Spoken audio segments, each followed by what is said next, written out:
Hare Krishna, dear devotees, and welcome to the Wednesday evening class on Bhagavad Gita. My name is Shraddha Devi Dasi, and we will start with the Mangalacharan prayers.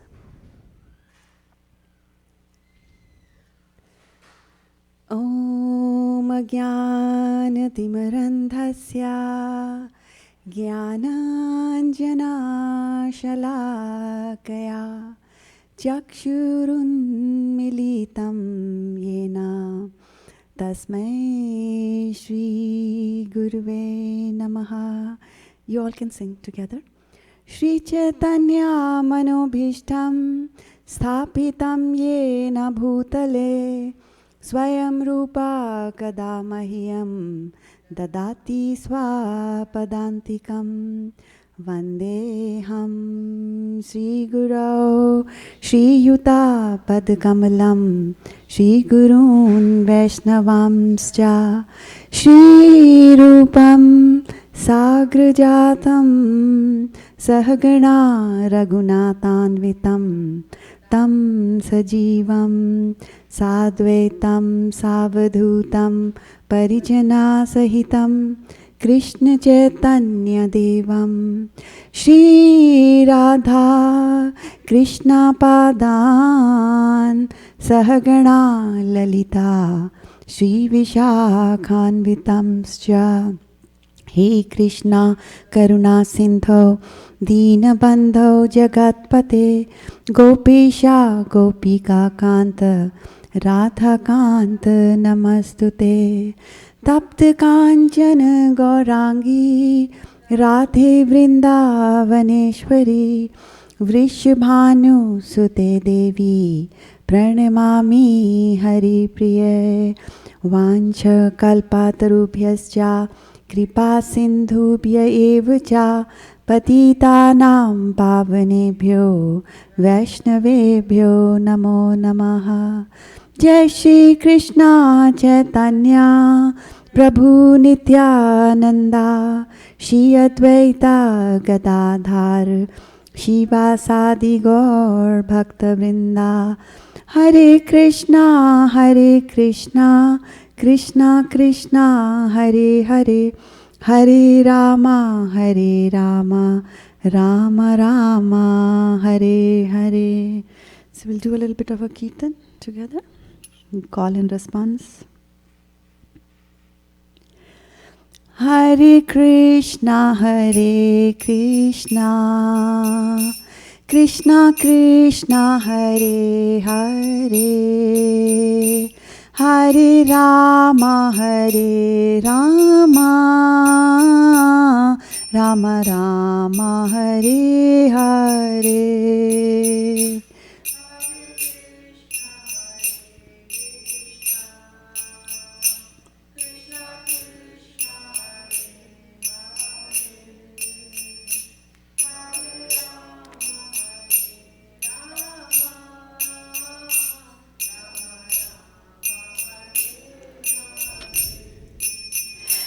Hare Krishna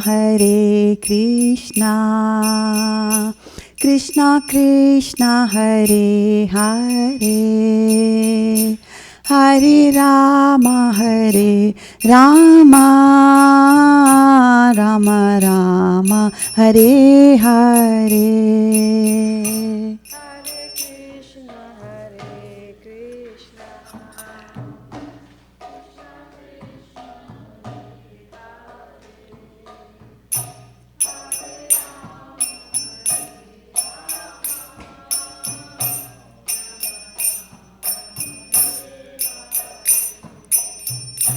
Hare Krishna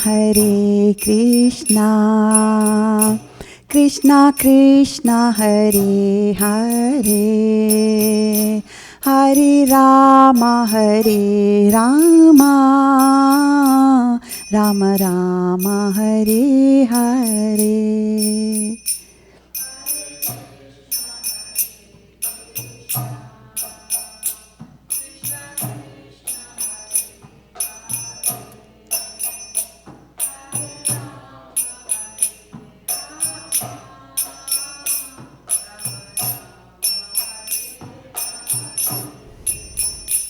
Hare Krishna, Krishna Krishna, Hare Hare, Hare Rama, Rama Rama, Hare Hare.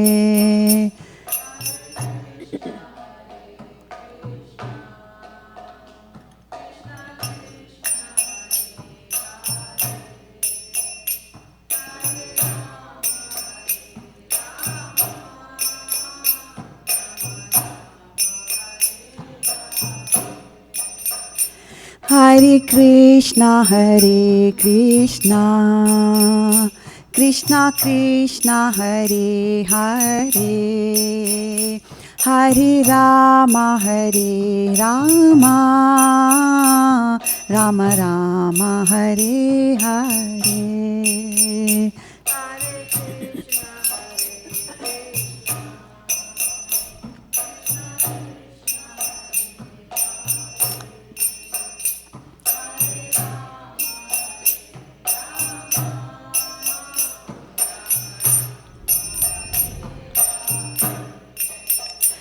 Hare Krishna, Krishna Krishna, Hare Hare, Hare Rama, Rama Rama, Hare Hare.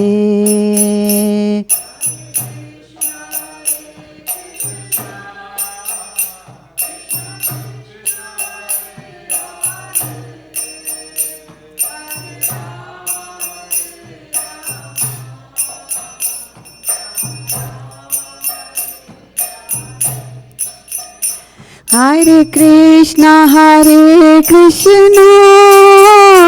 Krishna Krishna, Hare Hare, Hare Rama, Rama Rama, Hare Hare.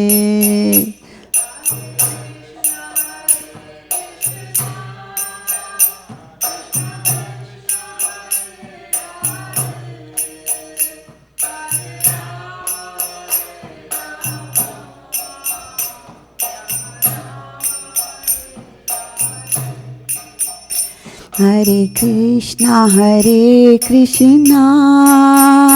Krishna Krishna, Hare Hare, Hare Rama,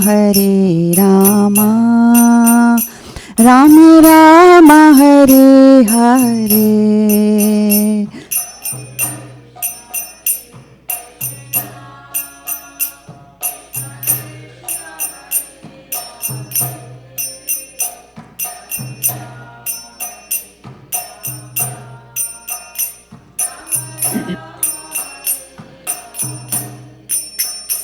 Hare Krishna,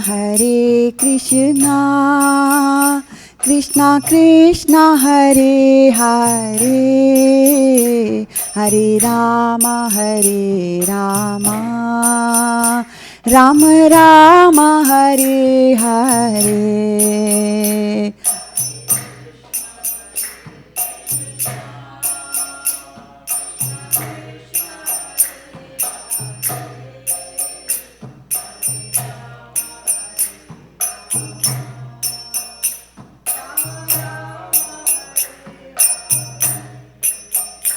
Hare Krishna, Krishna Krishna, Hare Hare, Hare Rama, Rama Rama, Hare Hare.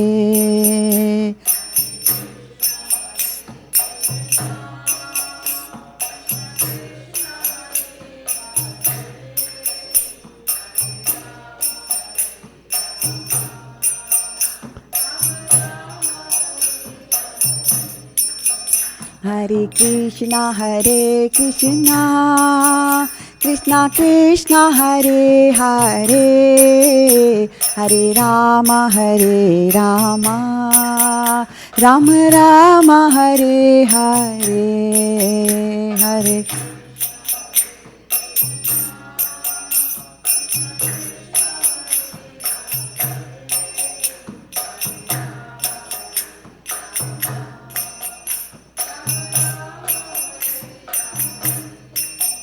Jaya Radha Madan Mohan Radha Madan Mohan Radhe Jaya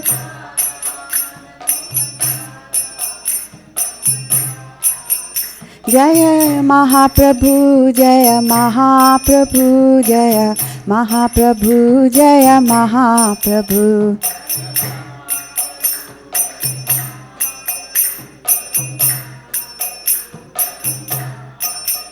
Jaya Lakshmi Narasingha Jaya Lakshmi Narasingha Jaya Lakshmi Narasingha Jaya Lakshmi Narasingha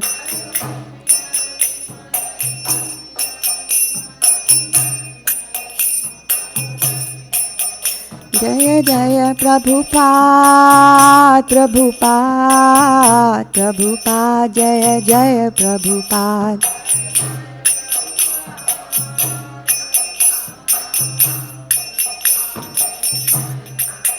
Jaya Jaya Gurudev Gurudev Gurudev Jaya Jaya Gurudev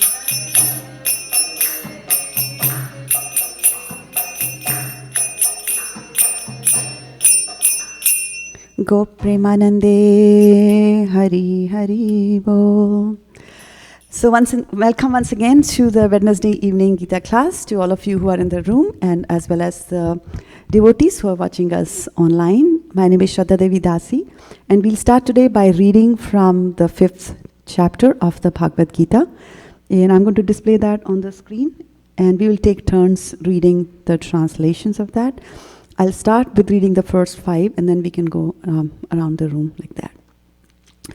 So chapter number 5 is Karma Yoga, Action in Krishna Consciousness. Text number 1. Arjuna said, O Krishna, first of all you ask me to renounce work, and then again you recommend work with devotion. Now will you kindly tell me definitely which of the two is more beneficial? Text number 2. The personality of Godhead replied, the renunciation of work and work in devotion are both good for liberation. But of the two, work in devotional service is better than renunciation of work. 3. One who neither hates nor desires the fruits of his activities is known to be always renounced. Such a person, free from all dualities, easily overcomes material bondage and is completely liberated, O mighty armed Arjuna. 4. Only the ignorant speak of devotional service, Karma Yoga, as being different from the analytical study of the material world, Sankhya. Those who are actually learned say that he who applies himself well to one of these paths achieves the results of both. 5. One who knows that the position reached by means of analytical study can also be attained by devotional service, and who therefore sees analytical study and devotional service to be on the same level, sees things as they are. Would you like to do 5, Papa? Oh, is it no? Oh, okay, I didn't realize that. Okay. Is it better? Yeah. It's 6 onwards, yeah. Thank you. Yeah, Papa. How many texts? Number 5. 5. Just one? No, 5 5 each. of them. Yes. Text 6. Merely renouncing all activities, yet not engaging in the devotional service of the Lord, cannot make one happy. But a thoughtful person engaged in devotional service can achieve the supreme without delay. Text 7. One who works in devotion, who is a pure soul, and who controls his mind and senses is dear to everyone, and everyone is dear to him. Though always working, such a man is never entangled. Text 8 and 9. A person in the divine consciousness, although engaged in seeing, hearing, touching, smelling, eating, moving about, sleeping and breathing, always knows within himself that he actually does nothing at all. Because while speaking, evacuating, receiving, or opening or closing his eyes, he always knows that only the material senses are engaged with their objects and that he is aloof from them. Text 10. One who performs his duty without attachment, surrendering the results unto the Supreme Lord, is unaffected by sinful action, as the lotus leaf is untouched by water. Shukarupa. Text 11. The yogis abandoning attachment act with body, mind, intelligence, and even with the senses, only for the purpose of purification. The steady The steadily devoted soul attains unadulterated peace because he offers the result of all activities to me. Whereas a person who is not in the union with the divine, who is greedy for the fruits of his labor, becomes entangled. Text 13, when the embodied living being controls his nature and mentally renounces all the actions, he resides happily in the city of 9 gates, the material body, neither working nor causing work to be done. Text 14. The embodied spirit, master of the city of this body, does not create activities, nor does he induce people to act, nor does he create the fruits of action. All this is enacted by the modes of material nature. Text 15. Nor does the Supreme Lord assume anyone's sinful or pious activities. Embodied beings, however, are bewildered because of the ignorance which covers their real knowledge. Prabhuji, what's your name? Tirtha. Tirtha? Tirtha. Oh, thank you. Welcome, Tirtha Babu. If you can read the next 5 from text 16 onwards. Text 16. When, however, one is enlightened with the knowledge by which science is destroyed, then his knowledge reveals everything, as the sun lights up everything in the daytime. Text 17. When one's intelligence, mind, faith, and refuse are all fixed in the Supreme, then one becomes fully cleansed of misgivings through complete knowledge and thus proceeds straight on the path of liberation. Text 18. The humble sages, by virtue of true knowledge, see with equal vision a learned and a gentle Brahmana, a cow, an elephant, a dog, and a dog-eater outcast. Text 19. Those whose minds are established in sameness and equanimity have already conquered the conditions of birth and death. They are flawless like Brahman, and thus they are already situated in Brahman. Text 20. A person who neither rejoices upon achieving something pleasant nor laments upon obtaining something unpleasant, who is self-intelligent, who is unbewildered, and who knows the science of God, is already situated in transcendence. Saubhagya? Text 21. Such a liberated person is not attracted to material sense pleasure, but is always in trance, enjoying the pleasure within. In this way, the self-realized person enjoys unlimited happiness, for the concentrates on the Supreme. Text 22. An intelligent person does not take part in the sources of misery which are due to contact with the material senses. O son of Kunti, such pleasures have a beginning and an end, and so the wise man does not delight in them. Text 23. Before giving up this present body, if one is able to tolerate the urges of the material senses and check the force of desire and anger, he is well situated and is happy in this world. Text 24. One whose happiness is within, who is active and rejoices within, and whose aim is inward, is actually the perfect mystic. He is liberated in the Supreme, and ultimately he attains the Supreme. Text 25. Those who are beyond the dualities that arise from doubts, whose minds are engaged within, who are always busy working for the welfare of all living beings, and who are free from all sins, achieve liberation in the Supreme.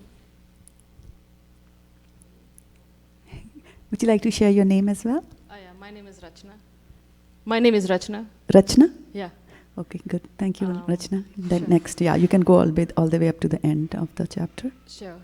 Text 26. Those who are free from the anger and all material desires, who are self-realized, self-disciplined, and constantly endeavoring for the perfection are assured of liberation and the supreme in the ever near future. Text 27 and 28, shouting out all the external sense objects, keeping the eyes and the vision concentrated between the two eyebrows, suspending the inward and the outward breaths within the nostrils, and thus controlling the mind, senses, and the intelligence. The transcendentalist, aiming at the liberation, becomes free from the desire, fear, and anger.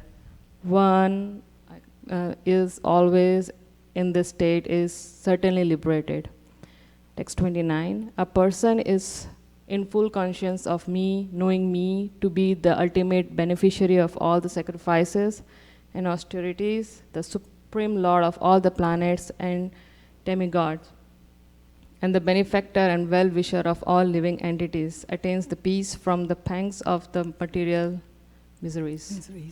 Thank you so much, everyone, for reading. So I'm going to go back to the presentation, and we'll continue from there.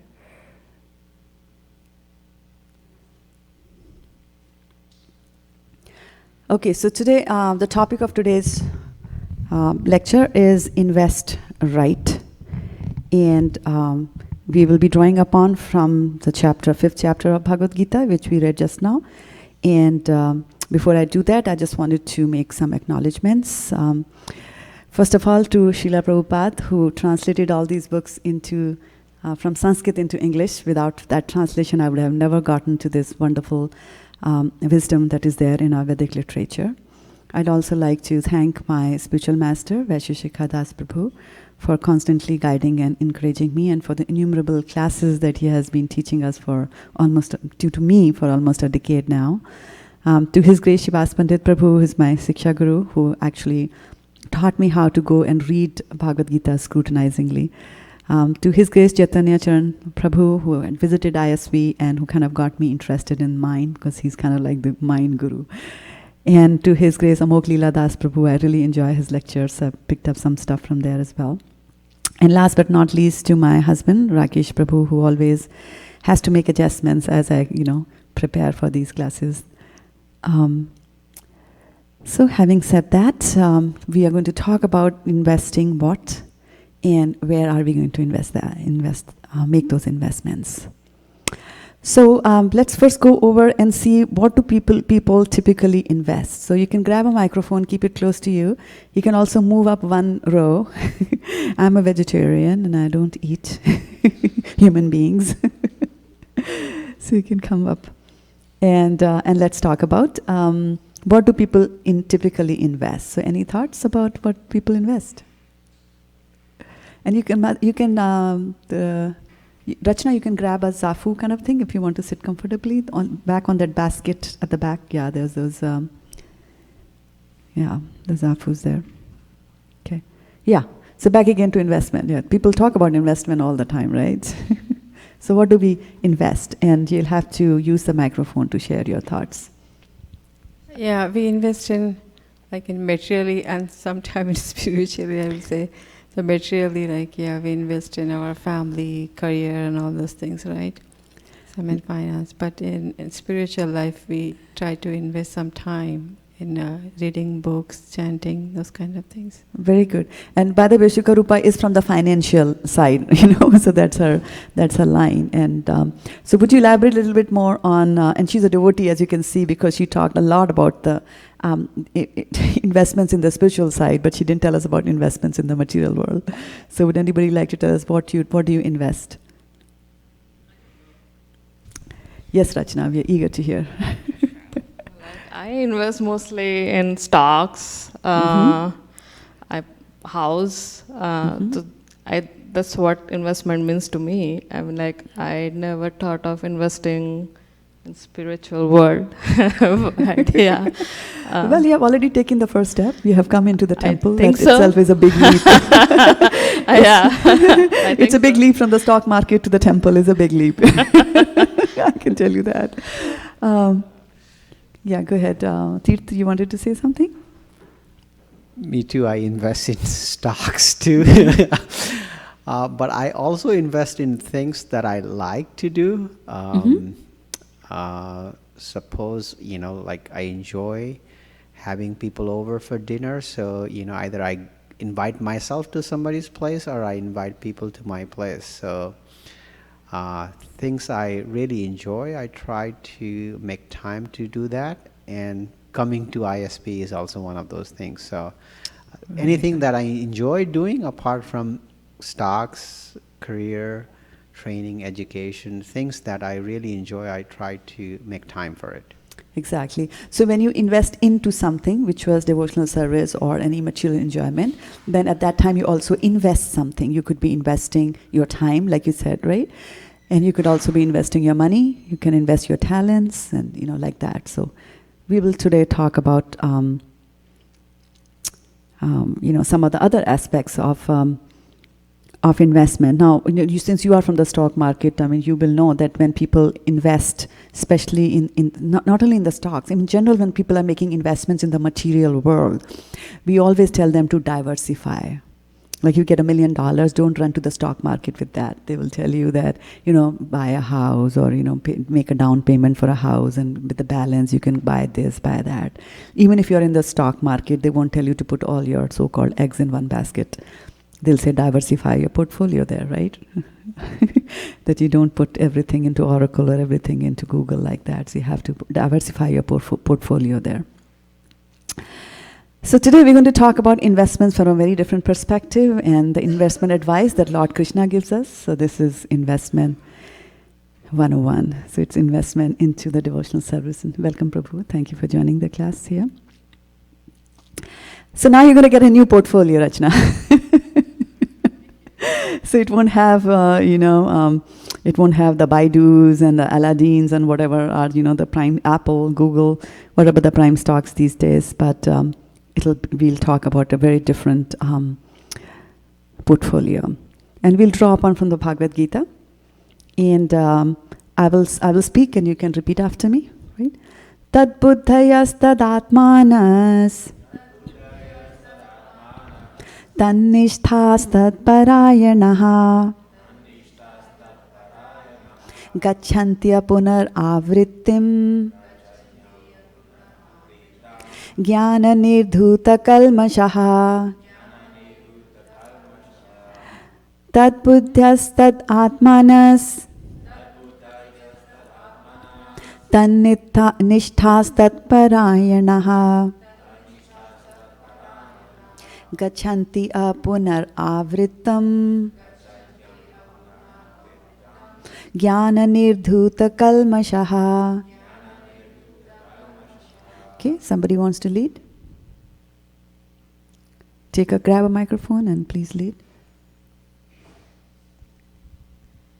Tad buddhyas tad atmanas. Tad buddhas tad atmanas. Tannishthas tat parayana. Tannishthas tat parayanaha. Gachanti apurnar avrittam. Gachanti apunar avrittim. Jnana nirdhuta kalmasha. Jnana nirdhuta kalmashaha. Anybody else feeling like it this Wednesday evening? All right, Aiden Prabhu. Tad buddhayas tad atmanas. Tat buddhayas tad atmanas.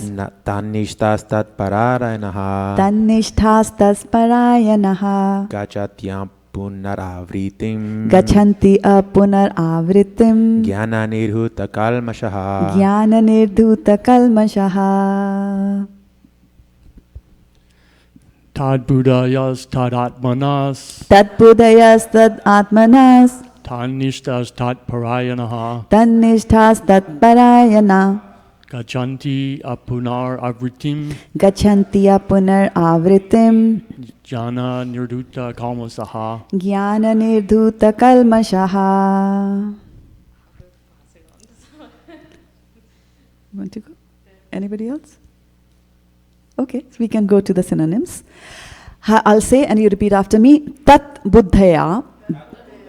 Those whose intelligence is always in the Supreme. Tat atmanaha. Those whose minds are always in the Supreme. Tat nishthaha, those whose faith is only meant for the Supreme. Tat parayanaha, who have completely taken shelter of him. Gachanti, go. Apunaha, avritim, to liberation. Jnana, by knowledge. Nirdhuta, cleansed.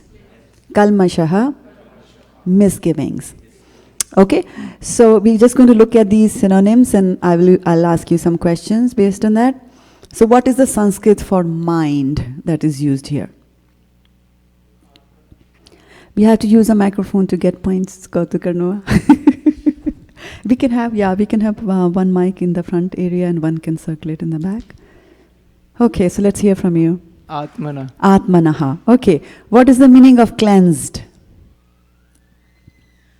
in Sanskrit? If you were to be talking Sanskrit and somebody was to say, what is cleansed? You'll say what? Nirdhuta. Nirdhuta. Very nice. What is the meaning of faith in Sanskrit?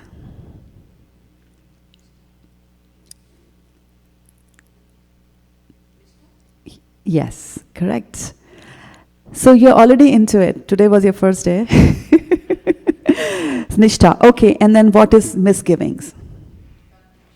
Kalmashaha. Okay, very nice. Now I need some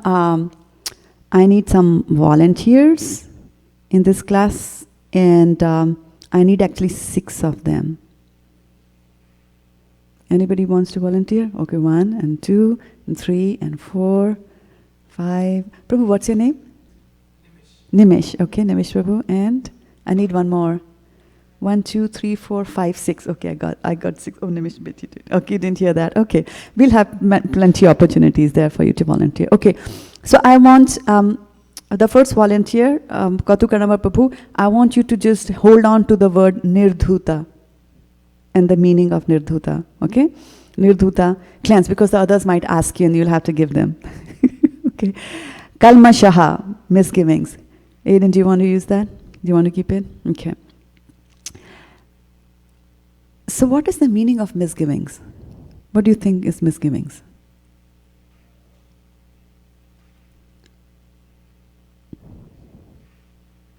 You can share your thoughts on the microphone. Misgivings. Anarthas. Anarthas.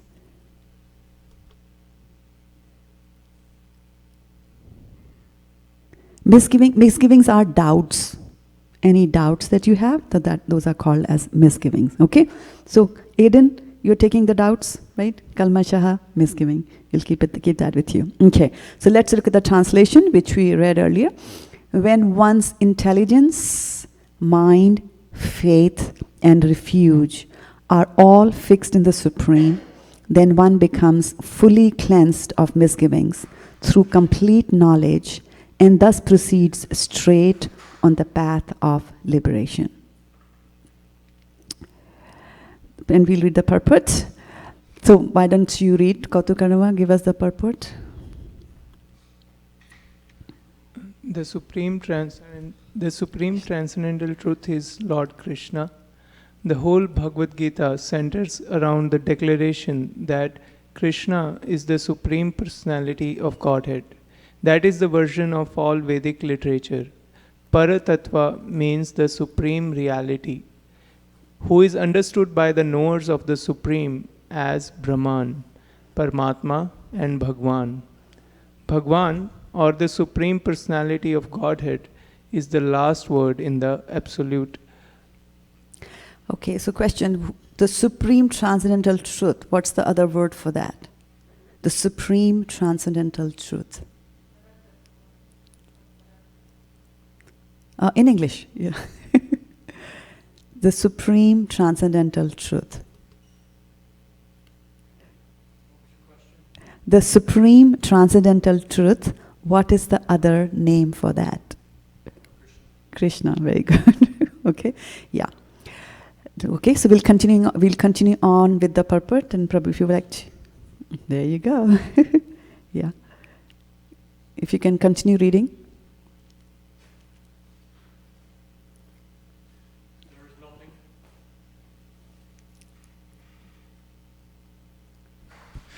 There is nothing more than that. The Lord says, Mataha parataram nanyat kinchid ashti dhananjanaya. Impersonal Brahman is also supported by Krishna. Brahmano hi pratishtatam. Therefore, in all ways, Krishna is the supreme reality, one whose mind, intelligence, faith, and refuge are always in Krishna, or, in other words, one who is fully in Krishna consciousness, is undoubtedly washed clean of all misgiving, and is in perfect knowledge in everything concerning transcendence. So what was misgivings in Sanskrit? Who's keep? Kalmashaha. Okay, very good. And what is cleansing? Nirdhuta. Nirdhuta. Okay, good. So far, so good. Okay. Prabhu, you like to read? Tarun Prabhu. Yeah, we're continuing on with the purports for that.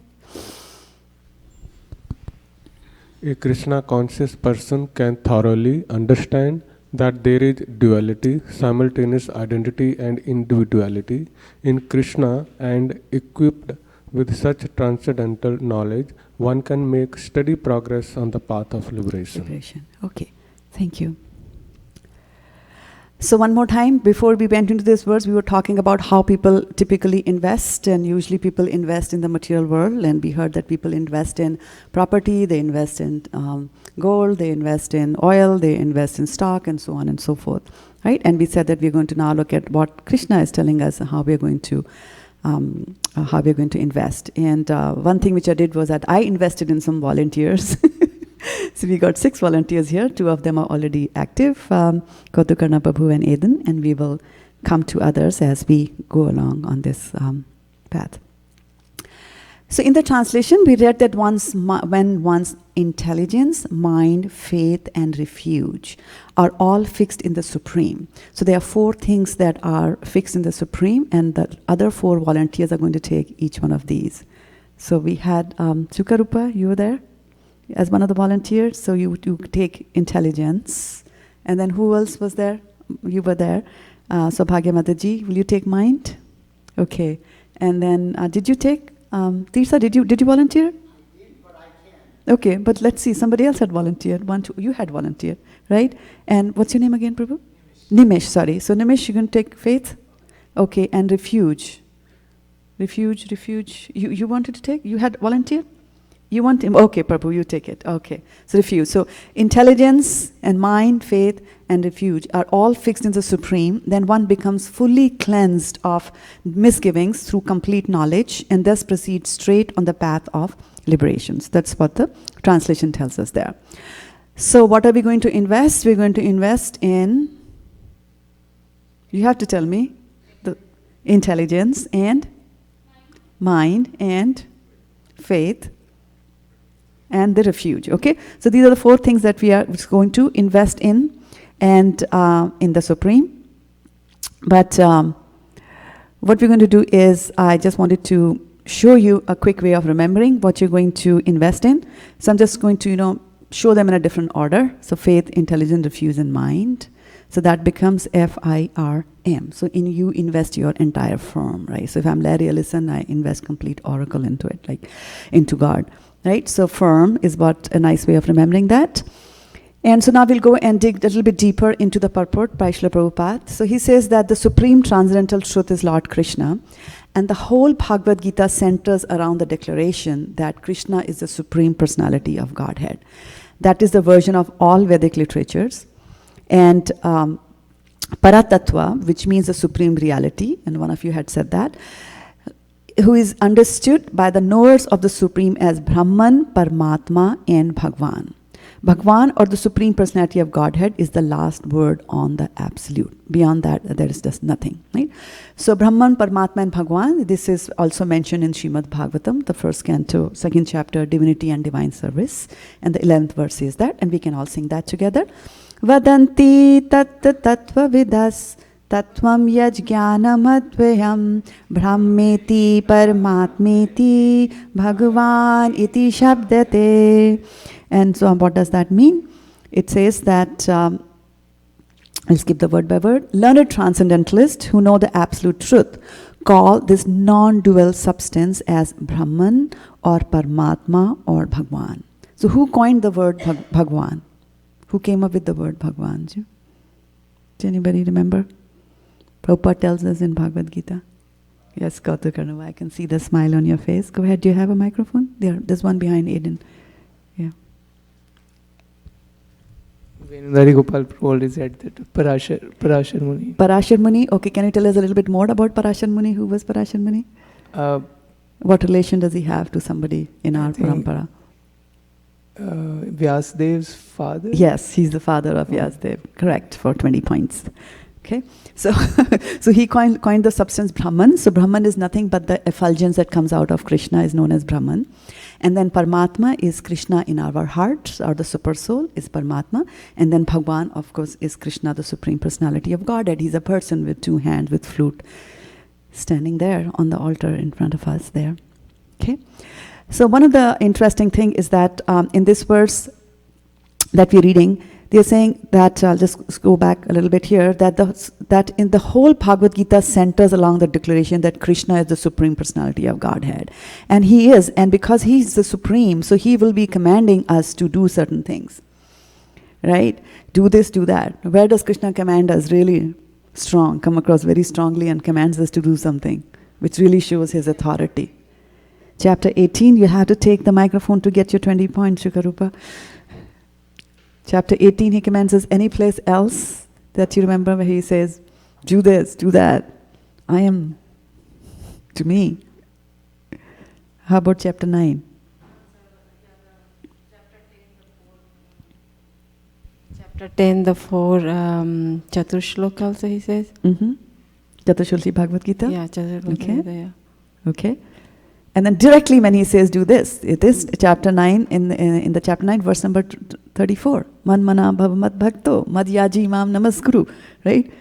Become my devotee, pay obeisances to me. How much more can a person say, right? By being direct, that, do this to me, do this to me, do this me. And of course the word aham, as you mentioned, Sukarupa, it comes from the Chaturshloki Bhagavad Gita, which is the 10th chapter, and verses 8, 9, 10, and 11 form the Chaturshloki Bhagavad Gita. And the very first verse is, aham sarvasya prabhavo matta sarvam pavartate. It says that from me everything is emanated, right? The aham is there.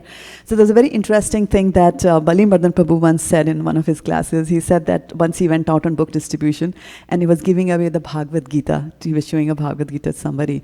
And that person apparently had read the Gita, and he said that, what I really don't like is that how Krishna constantly says aham, aham, aham. He's not showing any humility at all. He should be more humble, right? So when you don't believe that Krishna is the Supreme Personality of Godhead, that's when you will be, putting forth arguments like that. I mean, he is the Supreme Personality of Godhead. He will say things like that to guide us, right? To do that. So I just thought that, I'll bring that up because Prabhupada in the purport is emphasizing that when you are going to invest your, the four things that we have, your mind, your intelligence, and so on and so forth, into Krishna, there has to be a reason why I should make my investments, right? I mean, you are active in the stock market, so Rachna, you can tell us that, right? Why would you go and invest in Apple, and why would you not invest in Oracle, or, like that?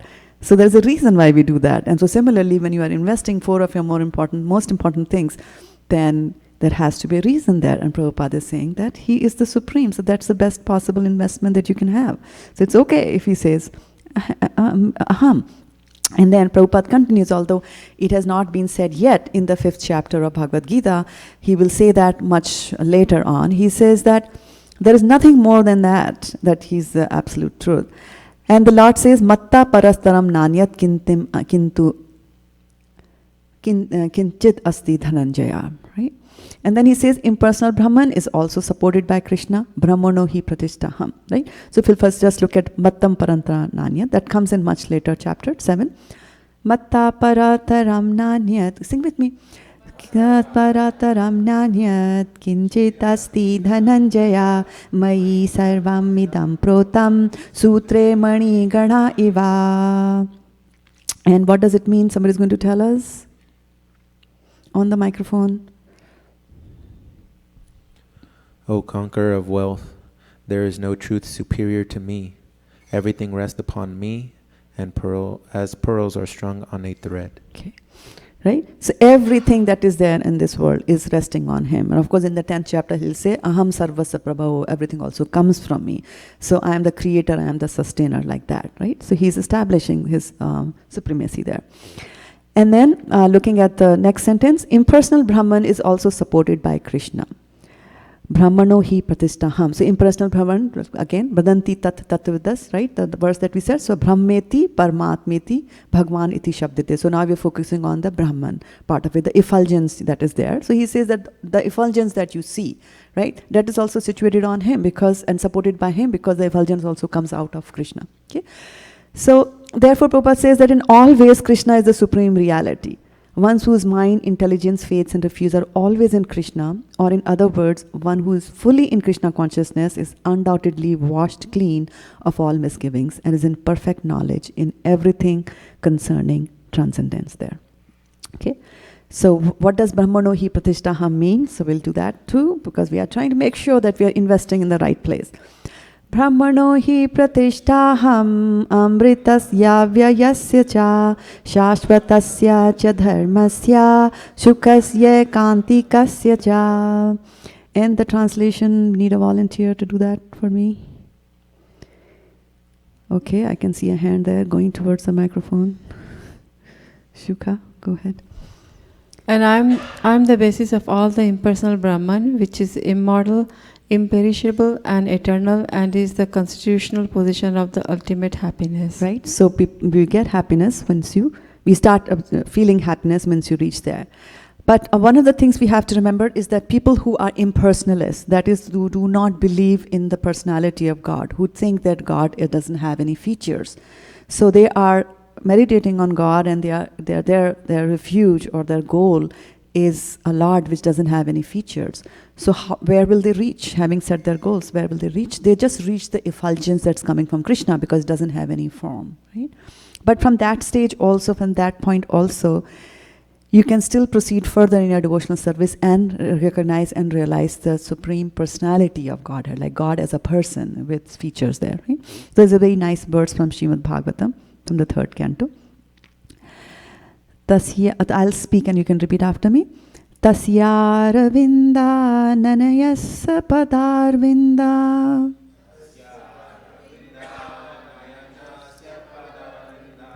Kinjal kamishra tulasi makaranda vayu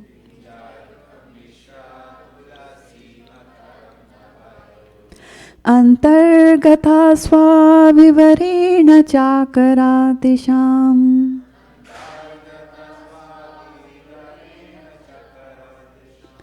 Shankashobham aksharajusham api chitta tanvoho.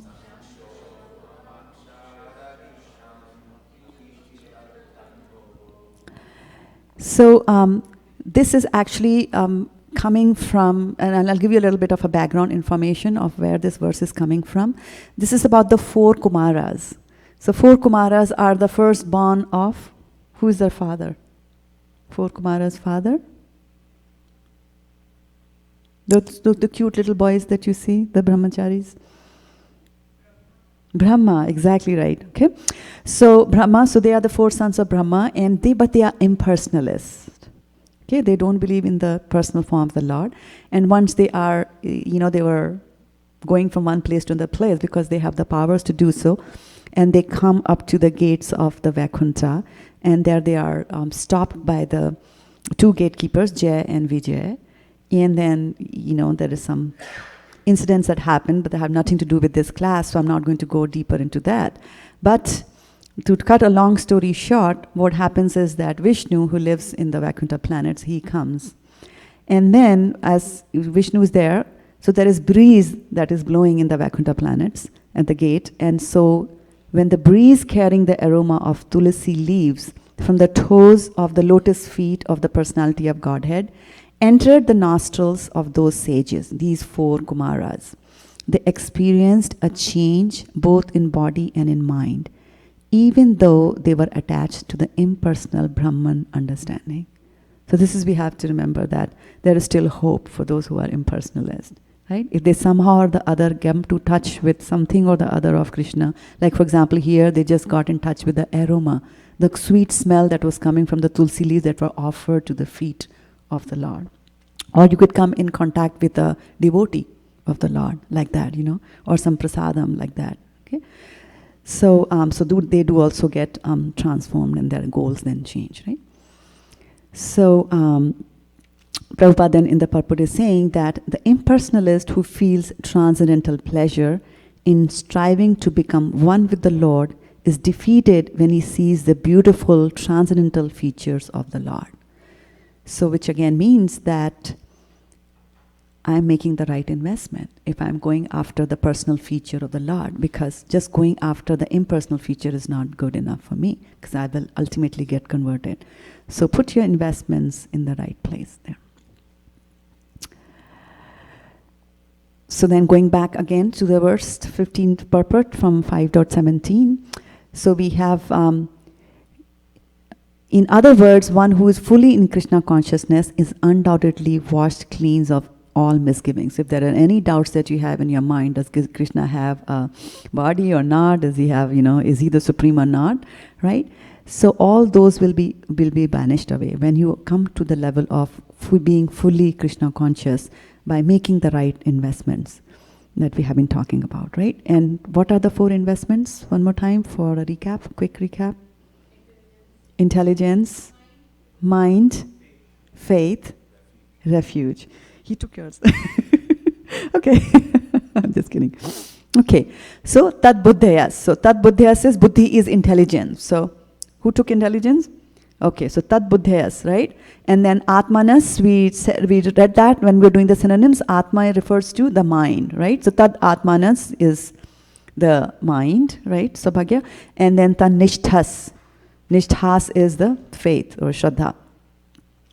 And then for you, and then Tat Parayanaha is the refuge, right? Tat Parayana. So that's the Sanskrit words that are there. Okay. Jnana Nirdhuta Kalmashaha. So Nirdhut we know is getting cleansed, right? Right? Of any misgivings. And how do you get cleansed from any misgivings? Through Gyan. You have to get the right knowledge there. Then actually, in the 4th chapter of Bhagavad Gita, does anybody remember what's the name of the 4th chapter of Bhagavad Gita? What is it called? What's the 1st chapter called? 1st chapter? Go ahead. Observing the armies. Observing the armies. And what is 2? The contents of the Gita summarized. Very good. And 3? Karma Yoga. Karma Yoga. And 4? Transcendental knowledge. Transcendental knowledge. Okay. So in chapter 4, he talks about transcendental knowledge a lot. Krishna is telling Arjuna about it. And towards the end, which is in 4.38, he's glorifying it. So, Nahi jnanena sadrisham pavitram iha vidyate tat swayam yoga samsiddha kalenatmani vindati.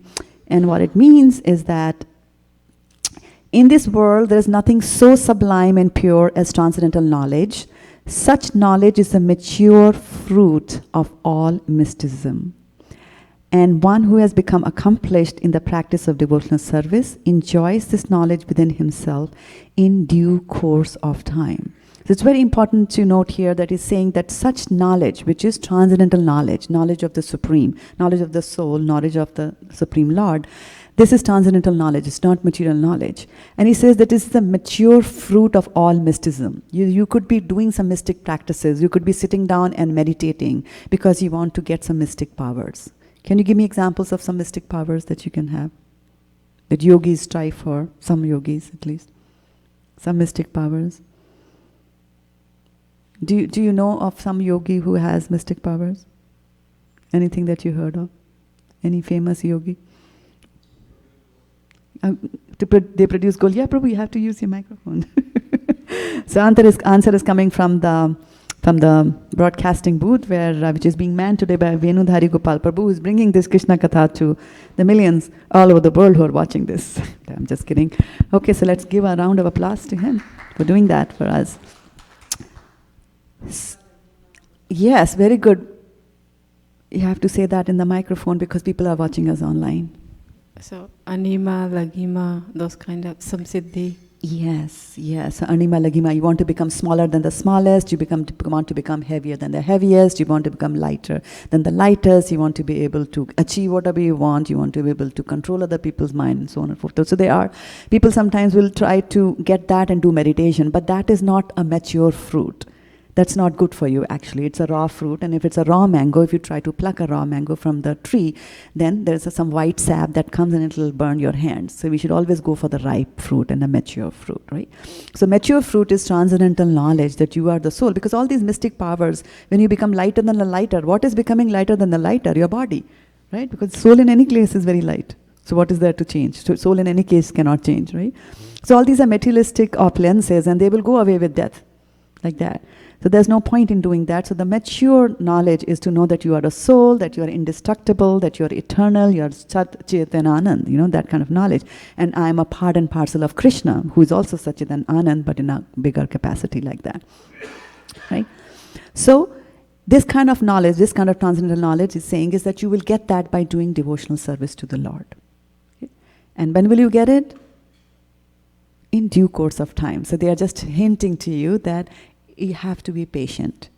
You cannot be just, chanting your rounds, and halfway to the rounds you're saying like, why am I not seeing Krishna? Like that. It takes time, right? In due course of time, when you're really ready for it, when as they say, when your shares have matured in the investment world, then you can cash on them, right? So there's a little verse that I wanted to bring. This is from Sri Navadip Bhav Tarang. And actually, I was just thinking that we have a little bit of time. We could even sing that song together. And I really like it because it describes me very nicely. So, let's see, do I have it there? All right. So this is Sri Navadip Bhavtarang, and it's written by Bhakti Vinod Thakur. And first we'll do the meanings, because then it makes it more relishable. So, within my sinful heart, the 6 enemies headed by lust perpetually reside, as well as duplicity, the desire for fame, plus sheer cunning. At the lotus feet of Lord Nrsimha, I hope that he will mercifully purify my heart and give me the desire to serve Lord Krishna.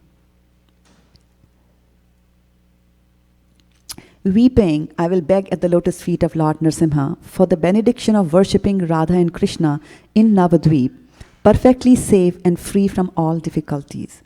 When will this Lord Hari, whose terrible form strikes fear into fear itself, ever become pleased and show me his mercy? Even though Lord Nrsimha is terrifying towards the sinful souls, he offers great auspiciousness unto the devotees of Lord Krishna, headed by Prahlad Maharaj. When will he be pleased to speak words of compassion unto me, a worthless fool, and thereby make me fearless? He will say, dear child, sit down freely and live happily here in Shri Gauranga Dham. May you nicely worship the divine couple, and may you develop loving attachment for their holy names. By the mercy of my devotees, all obstacles are cast up far away. With a purified heart, just perform the worship of Radha and Krishna, for such worship overflows with sweet nectar. Okay. So we'll go back to the verse. And I'll just lead one line and give you the tune, and then we can all sing it together, right? Idushta hidaye kama Adiri puchaya Kutinati pratisthasa Satya sadaraya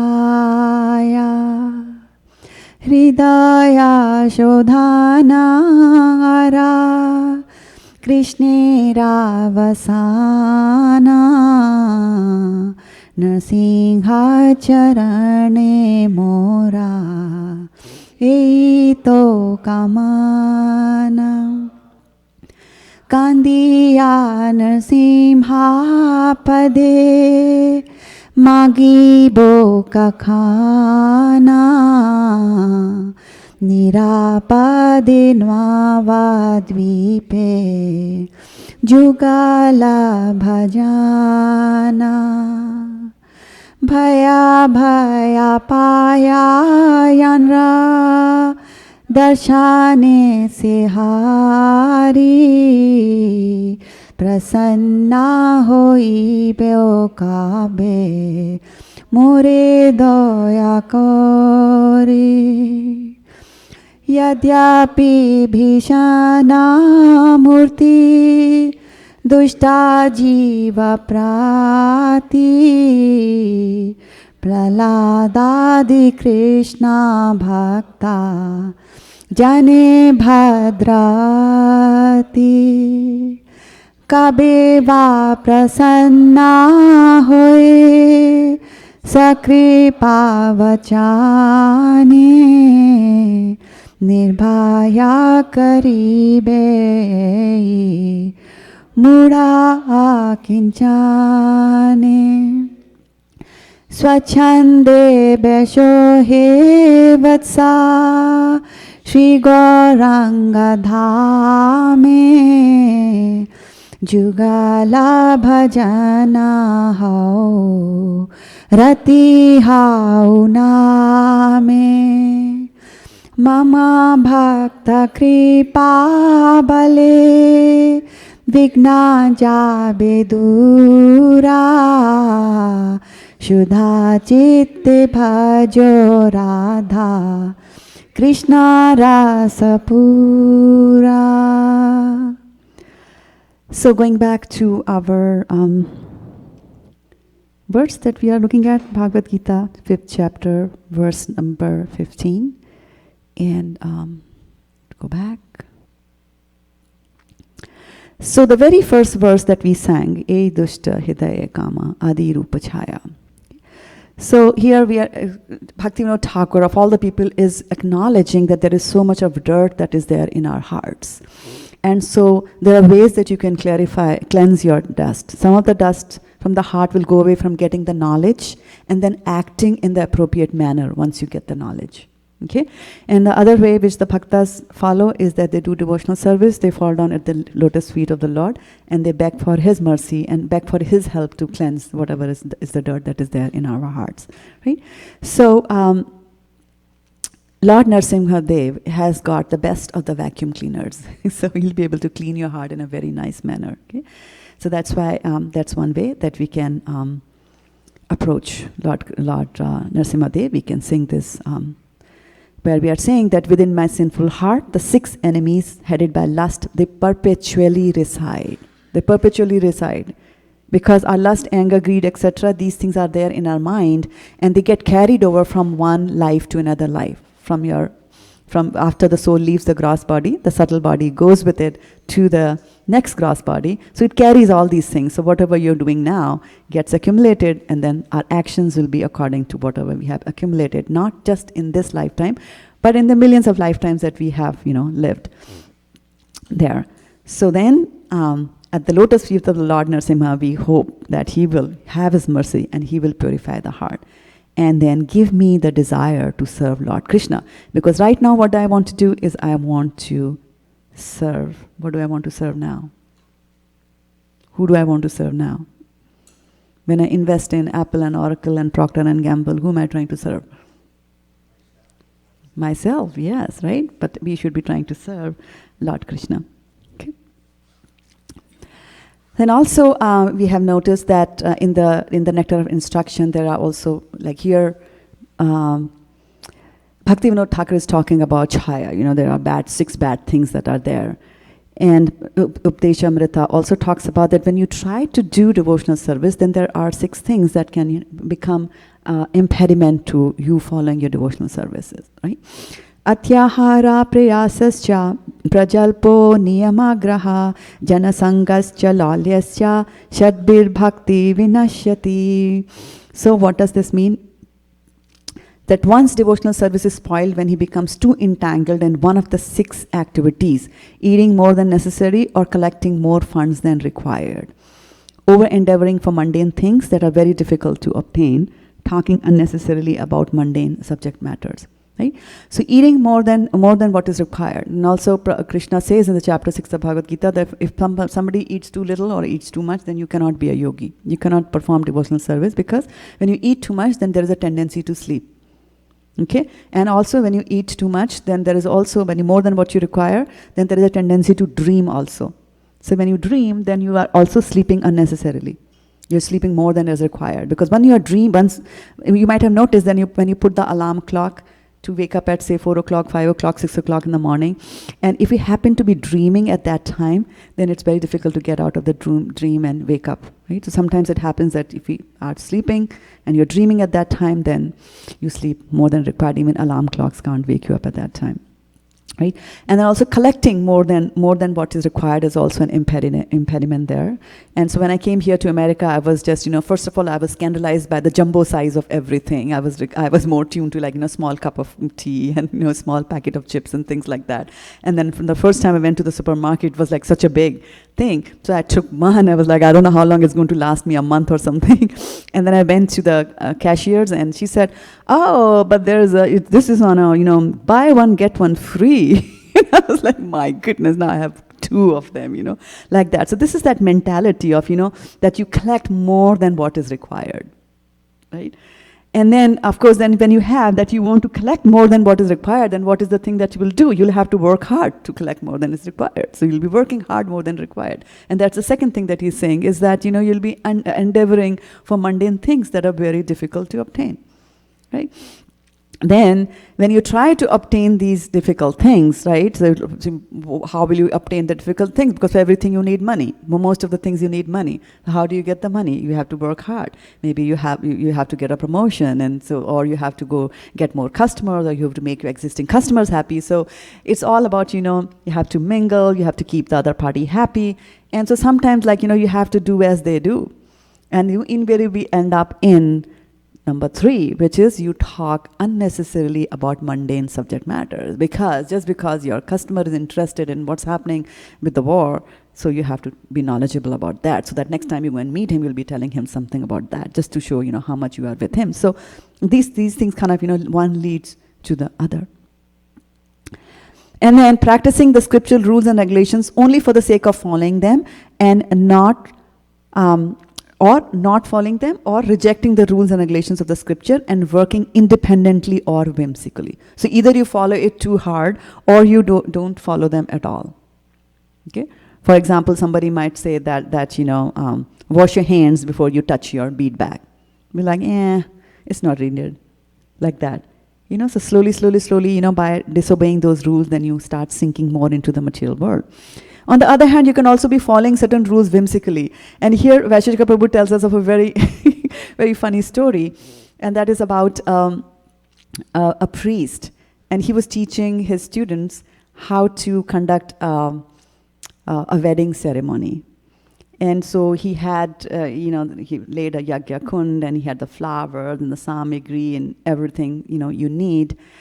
And but there was a little kitten that was there also in the room, and the kitten would just keep, kittens are very playful, so the kitten would come, and the kitten would, just disturb and, drop the flowers, and there was water. So the priest didn't like the disturbance, so he told his students that, we'll just get a basket. So they brought a basket, and they put the kitten in the basket, they put a cover on it, and he said, okay, just put it on the east side of the room. So they put the cat in the east side of the room. And then he taught them how to do the whole procedure. They learned it and so on and so forth. Now one day the priest went out on a journey to another city, and he was held over there, so he couldn't come back. But he had committed to perform a wedding ceremony in the temple. So he asked his students, he said, okay, I can't come, so why don't you perform the wedding ceremony? So the students were delighted because they had just learned how to do that. And so they said, all right, let's get this, let's get that, let's put the havan kund, let's have the mandap, let's have the flowers, everything like that. And then, so as they were just getting ready to do that, then one of them said, "Wait a minute, what about the basket? We have to get the cat and we have to get the basket." You know? So this is like, you just whimsically, without even giving it a thought, you're just following those rules. And it happens sometimes with us. I mean, I was lucky that my parents were not very ritualistic, but I know from other friends who talk about this, they say that, used to ask my grandma, "Why do you do that?" And she said, "I don't know, but my mom used to do it like that." So this is just, just follow it without giving it any thought. And that kind of an explanation actually doesn't work with the youth of today. They're always asking, "Why do you do that? Why do you do that?" And that's why we are eternally indebted to Prabhupada, because he has given the explanation for everything in a language that we understand. So once you read Prabhupada's books, so let's just give a round of applause to Prabhupada as well. Jai Prabhupada, Jai Prabhupada, Prabhupada, Jai Prabhupada, Jai Srila Prabhupada, Jai Prabhupada, Jai.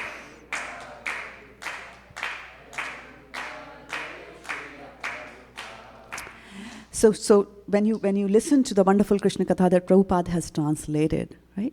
So what happens that it's a property of Krishna Katha, because it's transcendental in nature, that it enters into your heart through your ears. So he says that, don't worry too much about where is that connection between my ear and the heart? I have studied biology. I didn't see any tube over there. Well, but there is a subtle body as well. There are subtle tubes also in your body that you cannot see. So when it comes to scriptures, you also need to have some faith. And Prabhupada says in the beginning of Bhagavad Gita that you have, for the time being, you suspend your disbeliefs and suspend your doubts that you have, any misgivings. Mr. Misgivings. What's the Sanskrit for that? You are there? Okay. Aiden. Kalmashaha. Kalmashaha, right? So any kalmashas that you have got, they will go away. When this enters, so just keep all your kalmashas aside and read the Bhagavad Gita as if it is true. Assume that yes, Krishna is the Supreme Personality of God, and then read about him. And by the end of the Bhagavad Gita, you will be convinced that he is indeed God, like that. So he says that you do that.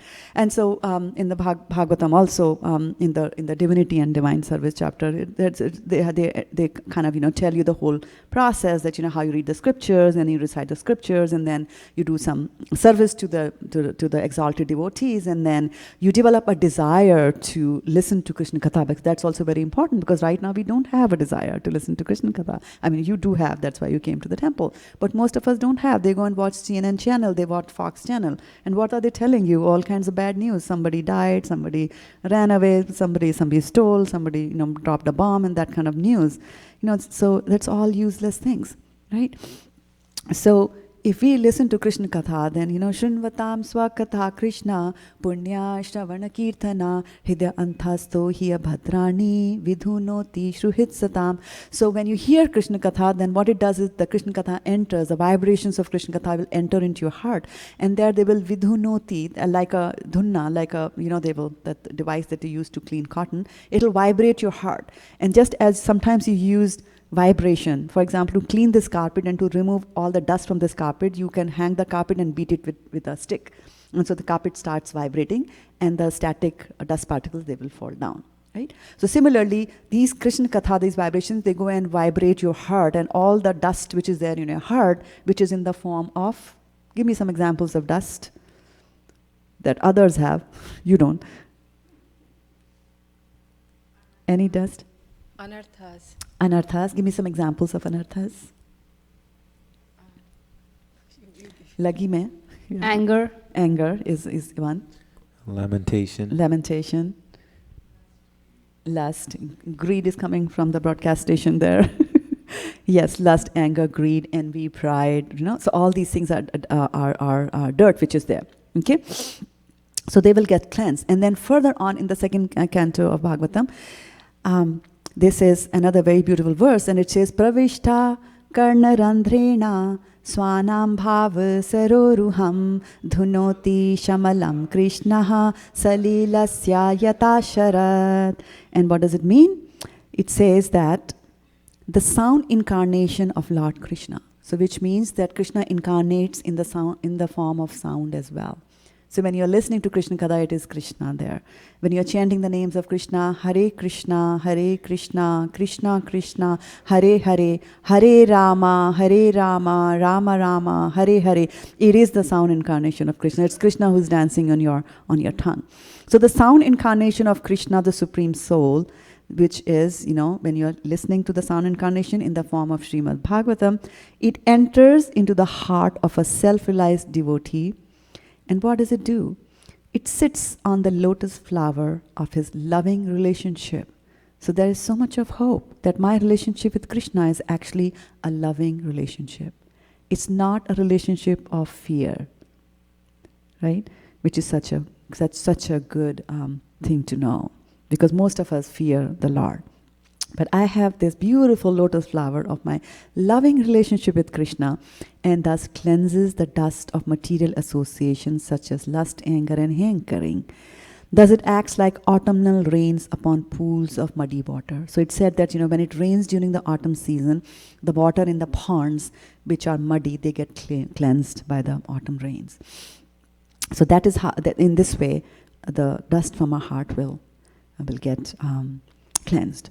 So what to invest, right? Faith, intelligence, refuge, and mind. The firm, right? That's the acronym that we created that. So Tad Atmanas. The first thing we are going to cover is Tad Atmanas, because mind is a difficult one to invest, because mind wants to go here and there. Arjuna will tell. Krishna is saying here, you invest your mind in me and things like that. But in the 6th chapter, where Krishna is telling Arjuna about meditating, which is about controlling your mind, what does Arjuna say? Chanchalam hi mana Krishna. It's very chanchal. Pramati balvadranam. It's very strong. It's obstinate. And trying to control it as if is like trying to control the wind. So let's see. Let's try to understand what this mind is, right? So Tat Atmanas, this slide I owe to our very dear Sundarananda Prabhu, who gave a lecture on a Wednesday on mind, and he came up with this acronym up for mind. And he said that what does the mind do? It magnifies problems, it imagines pleasure, it neglects opportunities, and it denies the reality. These are the 4 things that a mind will do to you. Okay? So how does a mind magnify a problem? The problem could be very small. And but you will just think about it all the time. You'll be thinking about it, right? For example, I remember once that this is almost 20 years ago.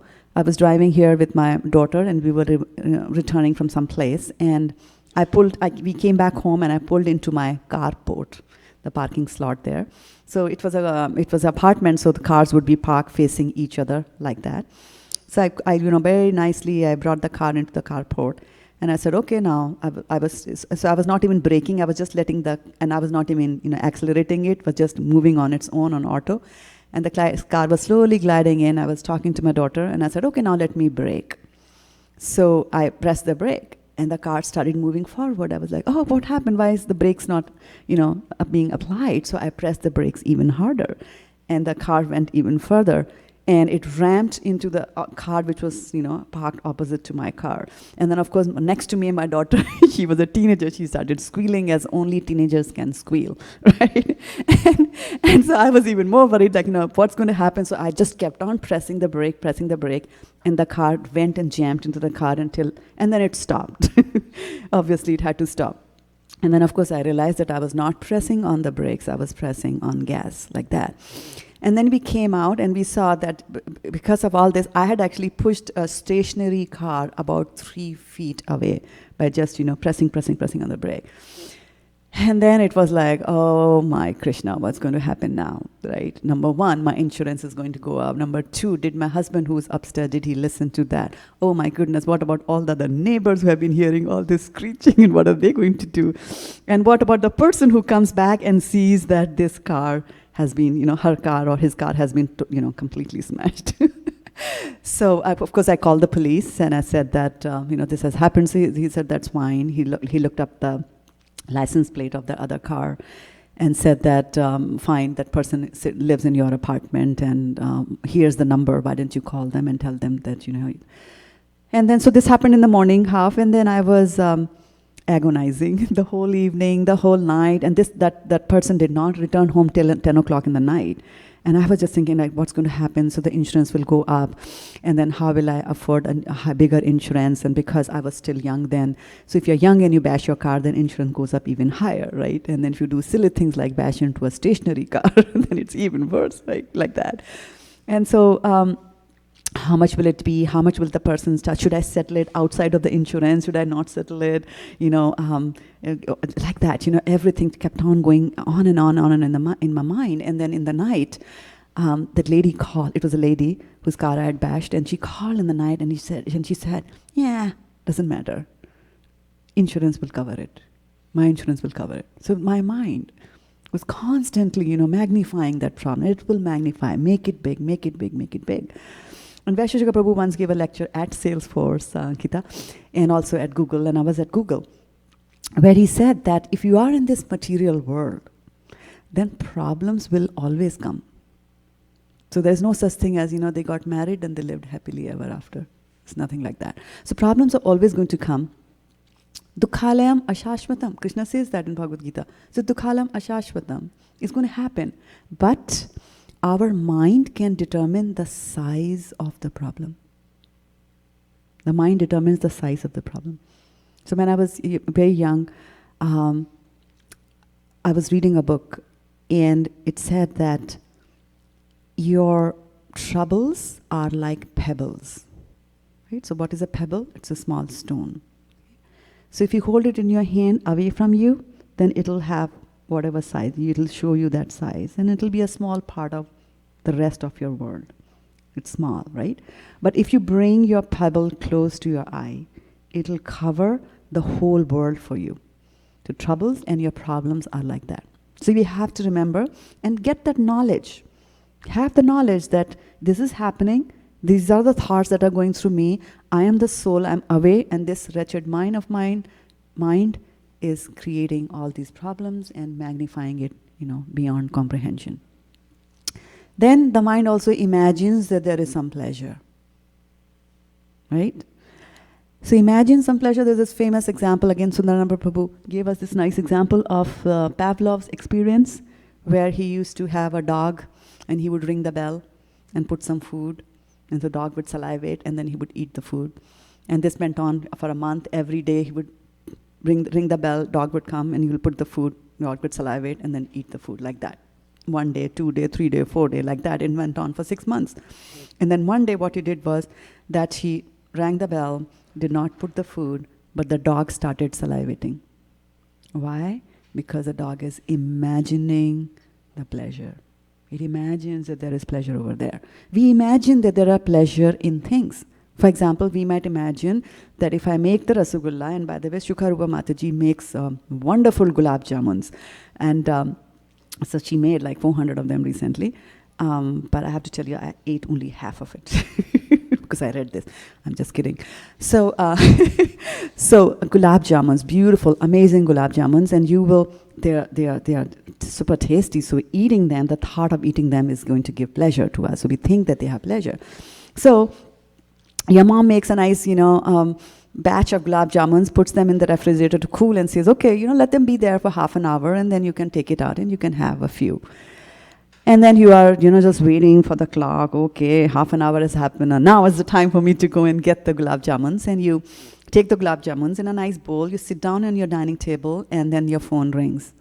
And your friend is on the phone, and the friend is saying that, you know what, the exam results are out, and you failed in chemistry. And now you try to eat the gulab jamun. It won't taste anything. So things don't have the taste in it. It's our mind that thinks. So by itself, gulab jamun standalone doesn't make any sense by way of pleasures. It neglects any opportunities. And most of the time it will neglect opportunities because it is afraid. We are afraid. And why are we afraid? Because we think we are different from Krishna, and we have no faith in Krishna. If we have faith in Krishna, rakshishati iti vishvaso, if we have faith in Krishna that he will save me, right? If you have faith that rakhe Krishna mare ke, if Krishna is going to keep me, who can, kill me, then you won't have fear. There. So we neglect the opportunities. For example, your boss can come and tell you that, you know what, there's a very nice opportunity for you to head a department center in Utah. Would you like to go there? And then your mind will start telling you that, but what if I don't succeed? And what if, this doesn't happen? And what if the people don't like me and this and that? And so all kinds of thoughts the mind will keep on telling you. And because it magnifies the problems. And it also imagines the pleasure that you're having here, now, in your current job, that you will give up those opportunities. And then the mind also, helps you in neglecting the opportunities every morning when we sit down to do the japa. Right? It goes here and there, everywhere. And you miss that wonderful opportunity of chanting in the early mornings of the day. You neglect the opportunities. And it denies the reality. Mind just loves to deny the reality. That's why we love to watch movies. Right? We go to movie theaters just to do that. And what is there in the movie theater? You enter a movie theater, there's a screen, and when you enter, there's light, so you can see. Right? You can see people around you. You can see there is a screen. If you look back, you might even see the projector from where they are projecting the movie onto the screen. But then what do? They switch off the lights so that you can see. And then your mind gets focused on whatever is coming on the screen. And then after some time, you start relating with that. So if the hero is being chased by a tiger, your adrenaline goes up. If the heroine is crying, you're looking for a handkerchief for her. Right? So we get so caught up in that. We like it. We like to be in that dream world. But the reality, we just like to cover it under the carpets. We go to a party and want to talk about death to them. They will change the topic. They want to just not, they don't like the reality. They will just, and especially, another example is when you are making some mistake, when you make a mistake, when you have a fault. Then we always want to deny the reality that we were at mistake. We always try to throw the blame on this and that, and she did this and he did that, and this was not good and that was not this instrument was wrong, and I slept late yesterday, so I couldn't do my japa right and all that stuff. So the reality, we have to understand. The reality is that, but the mind will do all those things for us there. So this mind, you have to remember that there is a hierarchy that Krishna mentions in the Bhagavad Gita, that lowest of all is the dead material matter. This is dead, right, in itself. Now, and higher than the material are the senses. So if I take the sense organ, I take my hand, if I touch it, and I move, I can get some information about it, about the texture, about the temperature, and so on and so forth. So lowest is the dead matter. Above the dead matter are the senses. Above the senses is the mind. And above the mind is the intelligence. And above the intelligence is you, my dear, the soul. Right? So what they're saying is, where were you supposed to invest? Tad Atmanas. Right? Tad Atmanas. Atmanas is your mind. And Tad is that. So they are saying you invest it in that. So what is that? Up until now they are saying that is the absolute truth. And Krishna is explaining, in the purport Krishna is explaining, hey, by the way, before you jump to conclusion and think that the absolute truth is something very vague, and maybe it's an energy or maybe something, light or something like that, he's saying the absolute truth is Krishna, the Supreme Personality of Godhead. So you should invest your mind in that. You invest your mind in Krishna. So you should have thoughts of Krishna. Like that, chant about Krishna. Then the next investment that you're going to make is Tad Buddhayas, that you should invest your intelligence in Krishna. So in Bhagavad Gita 18 and 70, so intelligence is basically, like you can use your intelligence to do certain things. You use your intelligence to discriminate. So when you are using your intelligence for Krishna, then you will always be looking at every situation and every thought that your mind presents before you. The intelligence is going to act on it and say, like, is it in favor of Krishna consciousness? Is it in favor of bhakti, my progress in bhakti or not? Right? So bhakti by itself is defined as anukulena, right? So you have to do things which are anukulena krishnanu pratikulena varjita. So you have to do things which are favorable to Krishna and not do things which are unfavorable to Krishna. But the mind is a factory of thoughts. All that the mind does is to create and generate thoughts for you. Right? So, but on top of the mind is the intelligence, which is able to discriminate and say that, no, you should not do that. Like that. Okay? So that intelligence also can be invested in Krishna. Try to think of things on how to, and use your intelligence to discriminate in favor of Krishna consciousness, to come up with new things on how do you improve Krishna consciousness for you as well as for others, to find out new methods of teaching. For example, there was somebody used their intelligence, a couple of bhaktas from this congregation, they used their intelligence to create a app that runs on iPhone and other smart devices that allows you to track how many books you want to read, how many pages it's going to take you to read, and track your reading, purchase books, set reminders and things like that. Somebody used his intelligence, but he used that intelligence for Krishna. Similarly, Oppenheimer also used his intelligence. What did he use his intelligence for? He was the one who created the atom bomb. He was certainly not using it for Krishna, right? Because you are taking Krishna's thing in your hand. I mean, Krishna says, Mrityu sarva haras chaham. Let Krishna take care of the killing part of it, you know. You focus on Krishna conscious activities. And here in Bhagavad Gita, there's also a very interesting way on how you use your intelligence.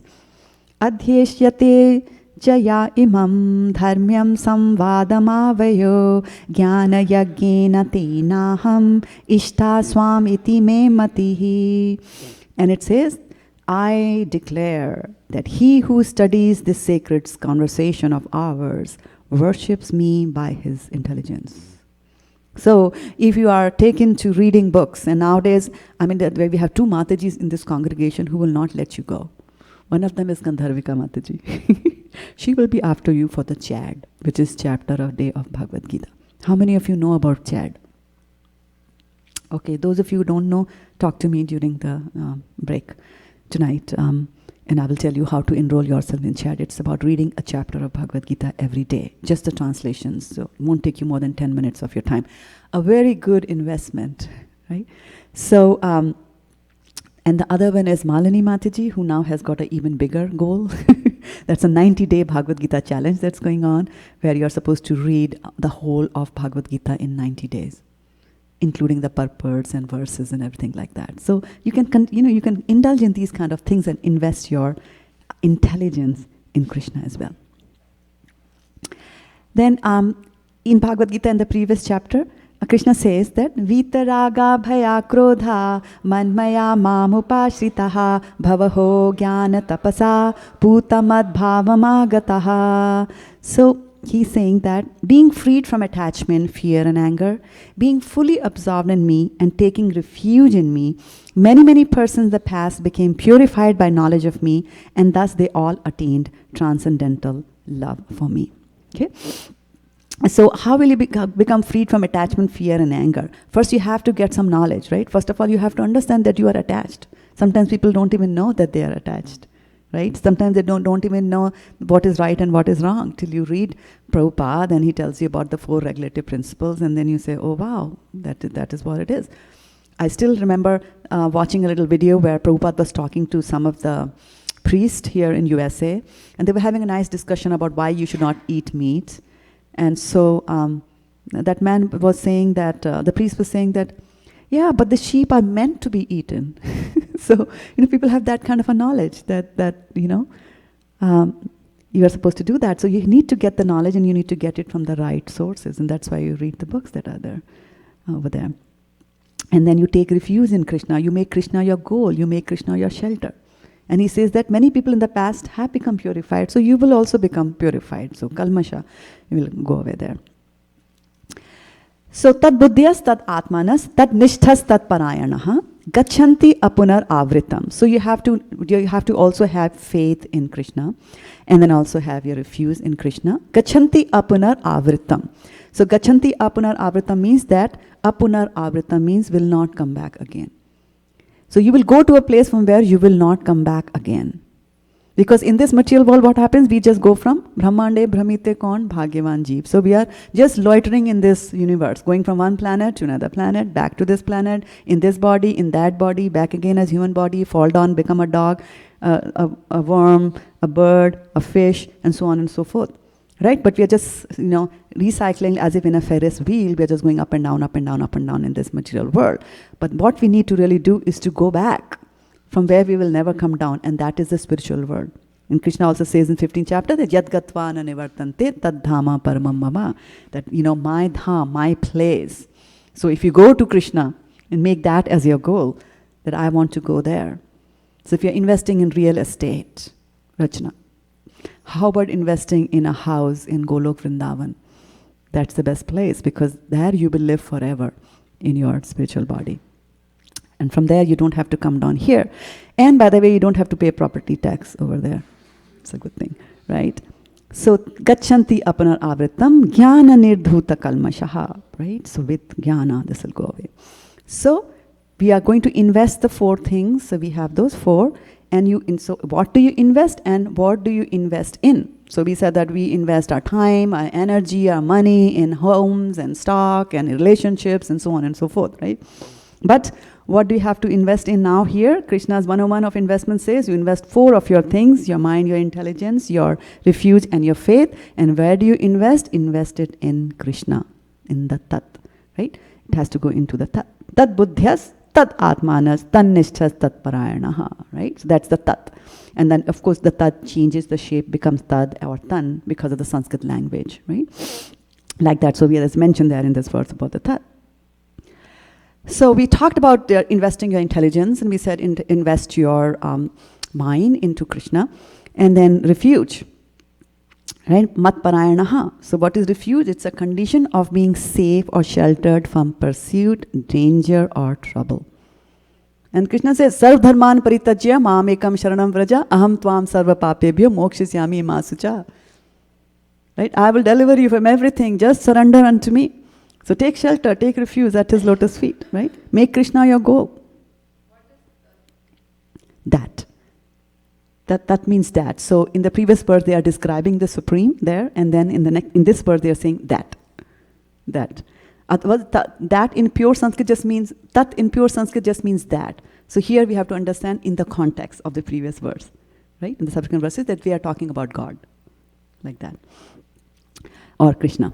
So here's an interesting thing that I found about refuge. They said the origin of refuge, the word refuge. It says late Middle English from Old French and from Latin, refugium, and from Latin, which means means back and fugere means flee. I really like the word fugere, flee, because when you're trying to go back to Godhead, you really should try to flee from this material world. Don't make yourself cozy in this material world. There is no coziness there. Very soon, something will come and it'll change and it'll throw away your coziness and you'll be back into the rut again. So try your best as far as possible to go back to your new home in this lifetime itself. And it is possible. Maharaj Khatbanga did it in 30 seconds. Dhruv Maharaj found God in 6 months. So you can do that. If you invest your mind and you invest your intelligence in Krishna, it is possible. And the good news is that the rules are very much relaxed in Kali Yuga. You don't have to meditate, you don't have to do yagyas, you don't even have to go to the temple, although it's a very good thing to do. But as long as you are just doing the chanting of the Hare Krishna, Krishna Krishna, Hare Hare, Hare Rama, Rama Rama, Hare Hare, it'll help you flee from this material world and go back to Godhead. So now what happens is that when you are investing your mind and you are investing your intelligence in Krishna, there are some times that you will face certain conflicts. The conflicts come between emotions and reasoning. Okay? So emotions, they come from the mind. Right? They come from the level of the mind. And reasoning comes from the level of intelligence. Okay? Between the mind and the intelligence, which is at a higher level from the hierarchy that we have, intelligence at the higher level, which is even higher than the intelligence? Mind, intelligence is the soul, and higher than the soul is super soul, right? Okay, so the conflicts will come between should I do this or should I not do that? For example, the mind will say, okay, let me have that gulab jamun. The intelligence will tell you, hey, you have diabetes. You're not supposed to eat it. So there's a conflict always there. I want to do this, I want that. Others will tell you, don't do it, don't do it, don't do it. So there's always this fight. And you should make sure that the intelligence should win. Right? Now, here's the safe thing. You invest both of them in Tat, which is Krishna, in that, in the absolute truth. Invest both, then there will be no fight. That's why they say that, in a marriage, if both wife and husband are Krishna conscious, it becomes easy. Because then they say, okay, we've got a day off from work. Where should we go? Oh, let's go and visit that temple, this temple. Let's go and do some seva, do this and do that. Right? So invest both your mind and intelligence in Krishna, then conflicts will be less. Like that. So our consciousness, the soul has got consciousness, right? Consciousness is a symptom of the soul. So our consciousness is actually like a stream, and that is why we come across various kinds of things and all these conflicts arise. Okay? So sometimes this stream will be completely going along the direction or along the channel of the mind, which means there is all emotion and no reasoning at all. No reasoning at all. For example, a mother might see a child, do something, drop a glass, and out comes a slap. Immediately emotions. So somebody says something to you, and then you immediately retort back without even giving it a thought. But we have to remember that between stimulus and the response, stimulus comes from outside. Some person says something to me. Between the stimulus and the response, you have the freedom to choose. It's a very short period of time, but you have the freedom to choose.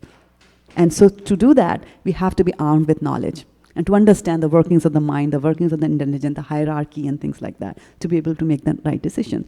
So in the mind channel, sometimes you see, as managers at work or even observing other colleagues, sometimes you might say like, look at that person, he's all emotions. He's all emotions. They get so worked up about something, right? And there's no reasoning. They're talking, and it's all blah, blah, blah, blah, blah, blah, blah, like that. So that is the mind channel. So your consciousness can sometimes be flowing on the mind channel. Sometimes it could be flowing on the intelligence channel also. So you can get attracted to something based on just emotions, based on the mind, the reactions. The mind is being fed things from the senses. They are capturing something from the environment, and you see that, and you get attracted to that. Sometimes you could get attracted to something using your intelligence. You might say that, oh, okay, so this is a nice rasgulla, and then it's got a nice white design on top of it, and it's got some nice little colored things sprinkled on it. And so from the mind perspective, you're looking at it and you're attracted. It's very nice. But if you are attracted towards it from the, when you're looking at it from your intelligence perspective, you'll say, no, you know what, I don't even know what color they used for those sprinklers on the top. Is it safe for me or not for health? And things like that, so the attraction is not there.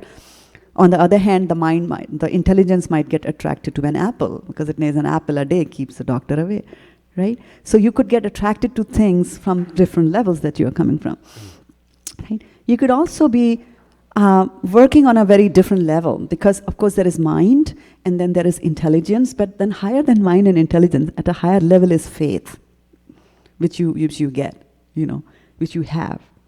And so sometimes people will work on the channel of faith. They do it not because their mind is telling them, not because their intelligence, but because that faith is telling them, that feeling is there in them. So that is when you put your refuge in, when you put your faith in Krishna, not the refuge, when you're putting your faith, right? Tat nishthas, right? So nishthas there is like you're putting your faith. So then the question is like, where will I get the faith? Where will I get the faith that I should invest in Krishna? My faith right now is that, Google is doing very good. I should put my faith over there, right? I shouldn't put my investment, my time, my energy. Why should I get up in the morning and then chant rounds, right? So how do I get that faith? So here in Bhagavatam, we have Kapildev.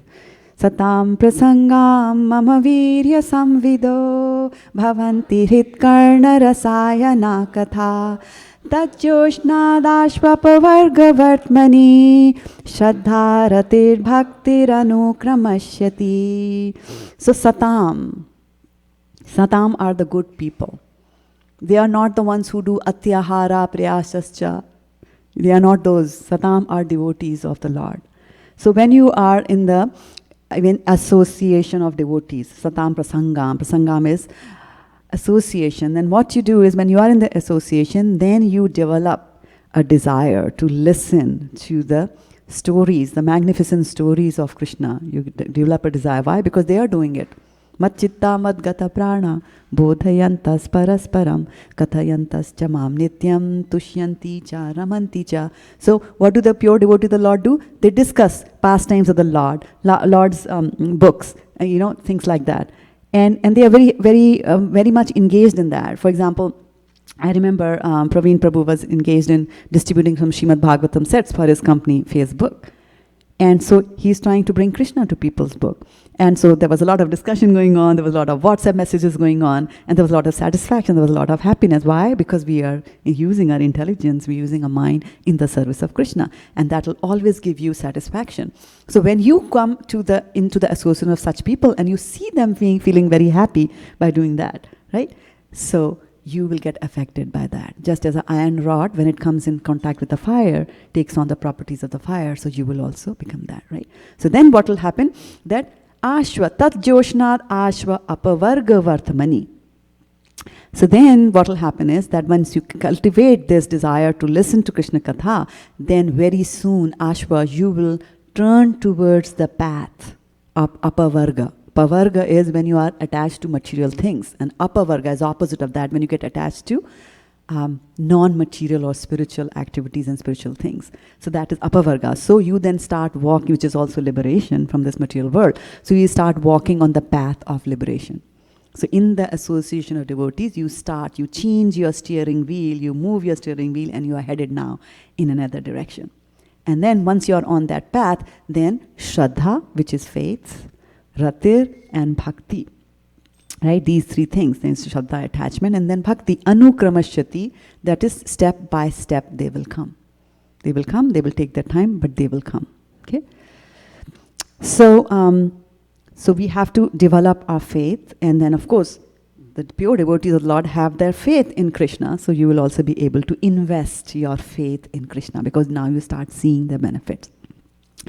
And Prabhupada says, in the purport, very interesting things, that he says that mystic yoga, where people just do dhyana and they're concentrating on the Supreme Soul in their heart, right, is all right for the time being. It's all right if you're doing it for some time for an individual person, but it is like the cleansing of a small quantity of stagnant water by chemical processes. So you have water purifiers in your home, you're just cleansing a little thing there. You're just purifying yourself, right? On the other hand, what about cleansing the whole ocean? How about trying to liberate everybody in this world? And that is what the devotees do. Not only do they cleanse themselves, they want to preach and distribute Krishna consciousness and prasadam and everything to everybody else over there. Right? So such clarification of water may stand for the time being and the sediments settle down, but a slight agitation, everything becomes muddy. For example, Vishwamitra, he was concentrating for 10,000 years.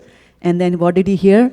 Just once the tinkling of the ankle bells of Menka, and gone totally. He leaves all that, goes and lives with her, has a daughter, and then hell broke loose over there. Right? So the idea is that devotional service to the Lord is the only method for cleansing the heart for good, forever.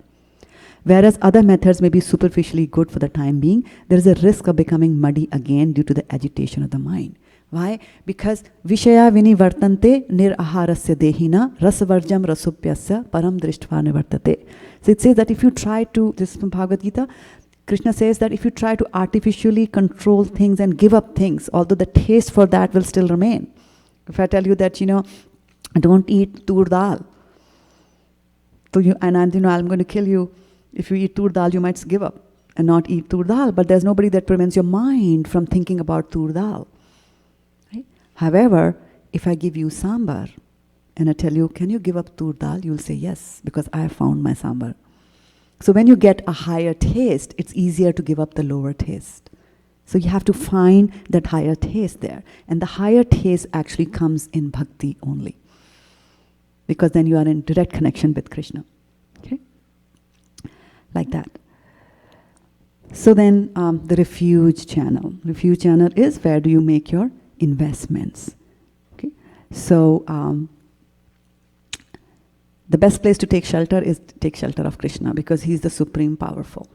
Now, I remember from my childhood that I had two siblings who were older than I. And one was 4 and one was 5 years older than myself. And it's okay. Like now, if I say that I'm 60 and so my elder sister is 64, my brother is 65, it's fine. You all are in the 60s, right? But if you are a 4-year-old and you have a sister who's 9 and a brother who's 10, the equation is slightly different there, right? So they would beat me and I could not beat them back. And so I would wait till my father came back from office. And then, I would just go and, give them a punch and then run and go and sit in the lap of my father. And I knew that they could not come there. So taking refuge of your Almighty Father, taking refuge of Krishna is the best thing that you can do. Go there because nobody can harm you over there. Vyasdev, who wrote the Srimad Bhagavatam, when he was meditating before he wrote that, he saw Krishna in his heart. And then he also saw Maya. And it says in Srimad Bhagavatam that Maya was in complete control. Which basically means that if you take to Krishna consciousness, then all your material miseries also get mitigated. Krishna takes care of that. So you invest on one and only one thing. There is no diversification of funds, my dear. You can't invest a little here, a little there, a little there. We invest only one and only. Our portfolio has got only one thing, Krishna, and we just surrender to him and tell him, Krishna, you manage my portfolio for me. No more brokers out there. Right? The problem with us is that we take refuge of our desires and we take refuge of our capabilities. But we do not know, ahankara vimodatma kartaham iti manyate. Right? We are thinking of the I-ness. I am the doer. I am not the doer. I don't do anything. I can't even do anything. I don't even know how the food gets digested in my body. I have no say in it. Right? Like that. So Krishna Bhakta Nishkama Ateva Shanta, Bhukti Mukti Siddhi Kami Shakaliya Shanta. So when you are, Hare Krishna, so when you are, running after things, you want bhukti, you want to enjoy, you want mukti, you want liberation, siddhi, you want some mystic perfections, or you have just desires. Then Sakali Ashanta, you'll always be ashant, you'll be running after these things. But Krishna Bhakta, he's nishkama, he does his work, doesn't look after the results. He's surrendered to Krishna, ateva, and therefore he is shant, and therefore he is peaceful. Right? Now, after investing in the stocks, I know that we are never peaceful. Right? We are watching that again and again. Oh my God, what happened? Mark Hurd died. So do you think the Oracle stock is going to go down? And do you think that Trump is going to attack China? What's going to happen? Do you think that the weapon company, the Lockheed Martin, will go up? Like constantly we're thinking about that, right? There's no shanti there at all. And then later on in the same chapter, Krishna will say, Yahi samsparsha jabhoga dukkha yonaya evate adiyantavanta kanteya nateshu ramate buddhaha. And so what it says is that an intelligent person does not take part in the sources of misery. If somebody is going to give you misery, why do you associate with that, right? And these are due to contact with the material senses. O son of Kunti, such pleasures have a beginning and an end, so the wise man does not delight in them. So this material world has a beginning, has got an end, right? So if you're wise, then you will not go there. We want return on our investments, right? And by the way, I wanted all of you to welcome Sundarananda Prabhu. That slide on mind and how it operates came from him. I'm eternally grateful for him to showing me my mind. So Krishna will give you the best return on the investment that you make of your mind, your intelligence, your faith, and your refuge, right? So this is Putana. What did Putana invest? Very little, right? He just nursed him for a little while. Even with the bad intentions, but he nursed him. And what did Krishna say? Oh, you tried to nurse me? I consider that you are a mother. And so she goes back to Golok Vrindavan and is there as a Dhatri now. So that's the kind of return on investment you will get when you invest in Krishna. So why not do that, right? Bhagavad Gita 10.10 supports this, if you're horrified of Putana and don't want to do that. Tesham satata yukta nam bhajitam priti purvakam dadami buddhi yogam tam yena mam upayanti te. So those who are constantly devoted to serving me with love, I give the understanding by which they can come to me. Okay? So it works like a spiral.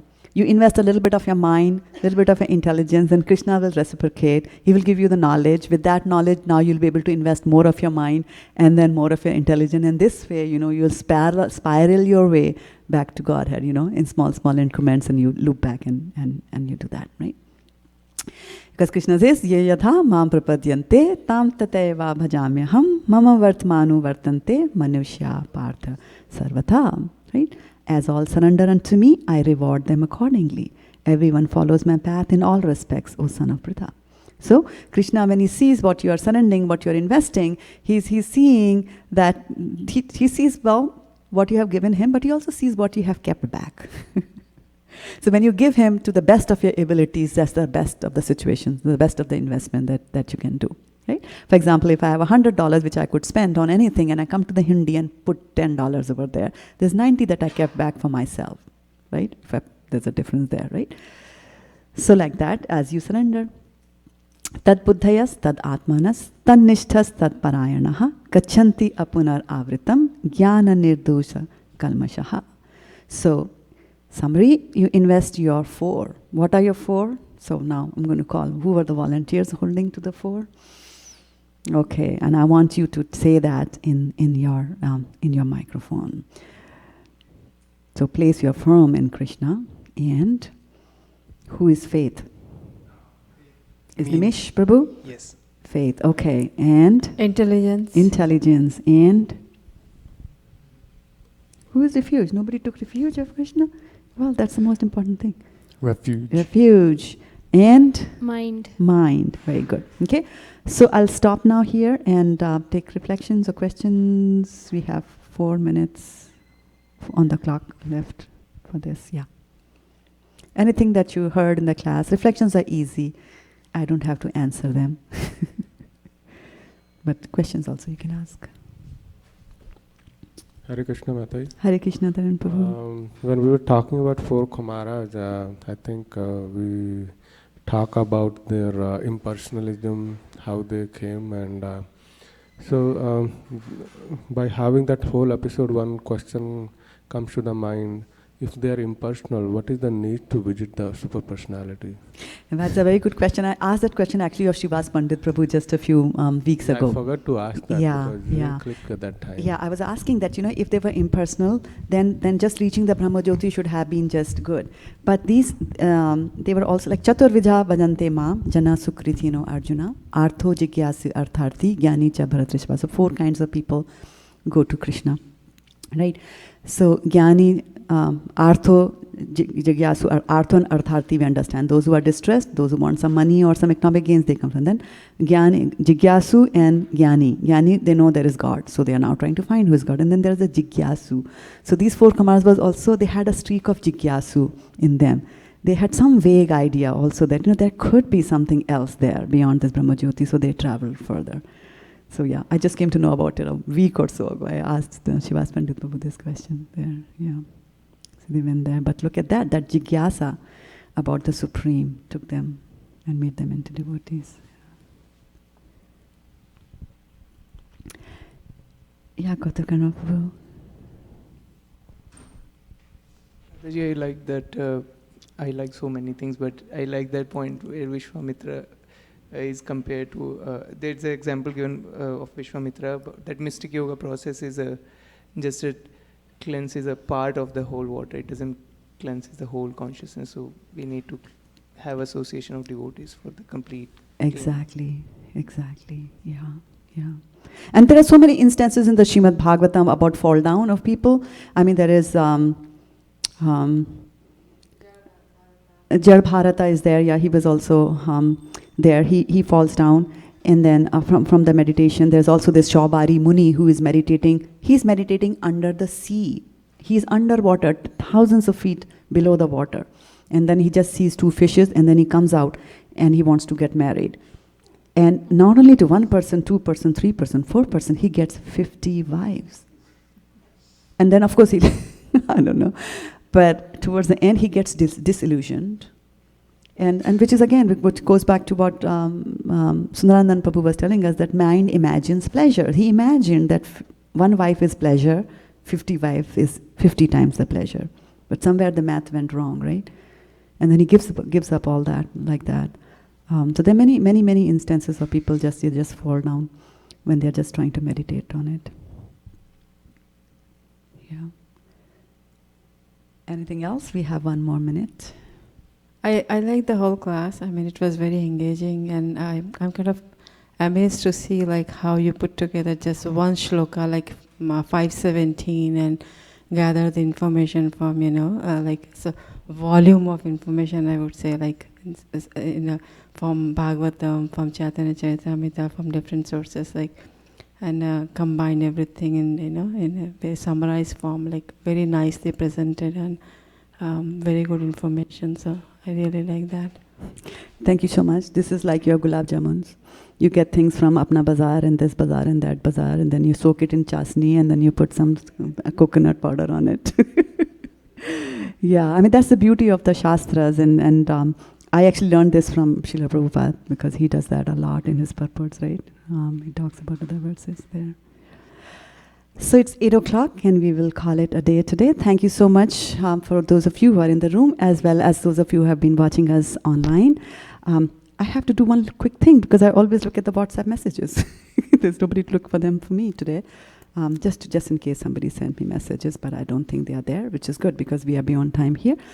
Vanchakalpatarubhyascha kripa sindhubhya cha patita nam pavnebhyo vaishnavebhyo namo namaha gopremanande hari hari bol.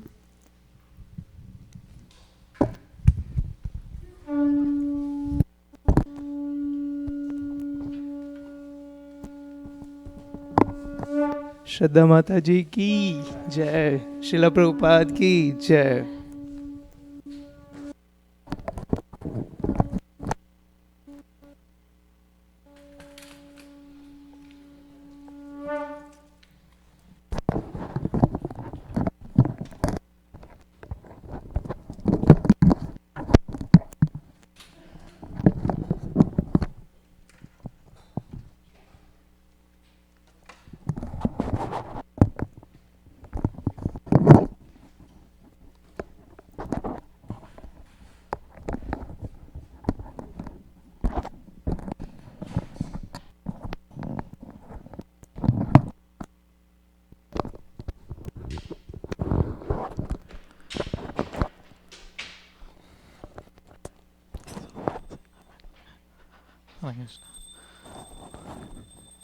Namah Om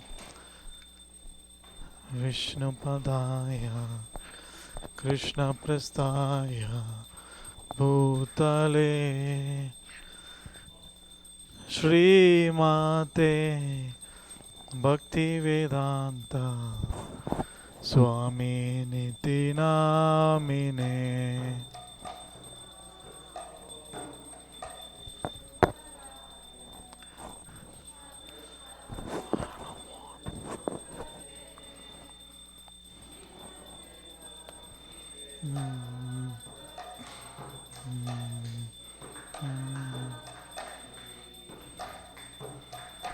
Namaste Saraswati Devi Gauravani Pracharine Nirvisesha Sunyavadi Pashatya Deshatarine.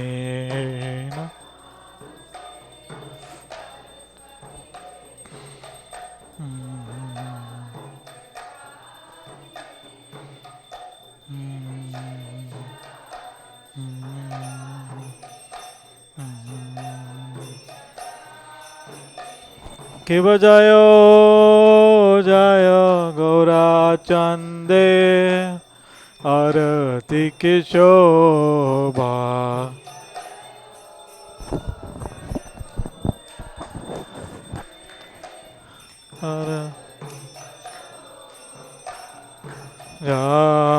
Janavita Tavane Jagamanalo Bhaya.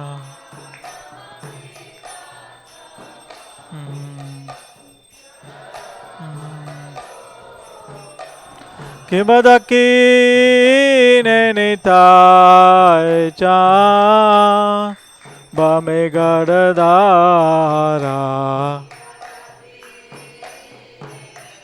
Gauranga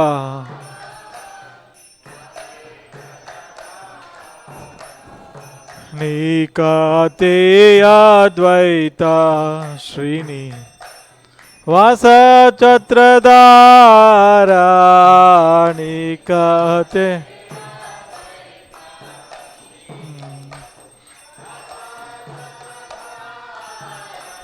Kibaboshi Yate Gauraja Ratna Simhasane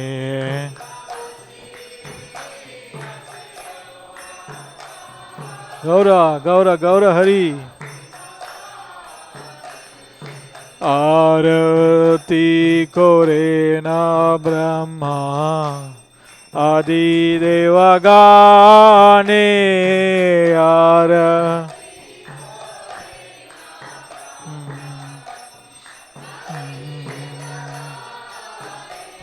Kibanara Hari Adi Kore Chamara Dulaya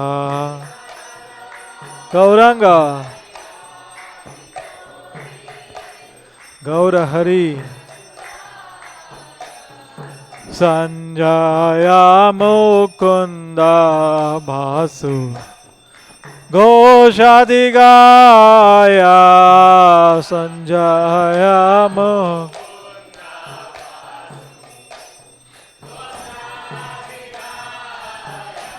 Kibashanka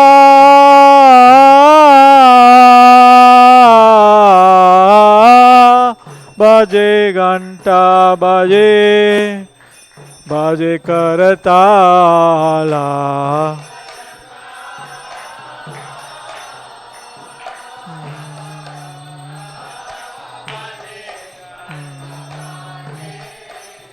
Baje Karatala Madhura Mridanga Baje Paramarasala Madhura Mridanga Gauranga Shanka Baje Ganta Baje Madhur Madhur Madhur Baje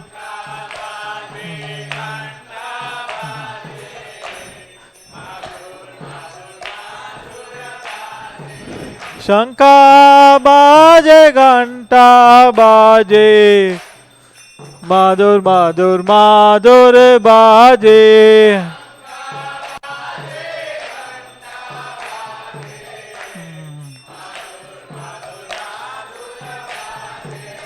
Madhur Madhur Madhur baje Madhur Madhur Madhur baje Shanka baje Ganta baje Madhur Madhur Madhur baje Madhur Madhur Madhur Madhur Madhur baje Madhur Gaurange arati ki shobha Jaga jana mana lobha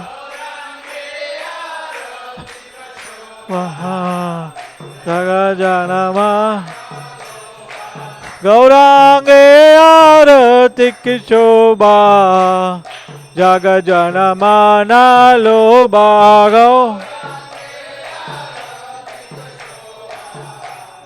Jai Gaur, Jai Nitai Jaga jana mana lobha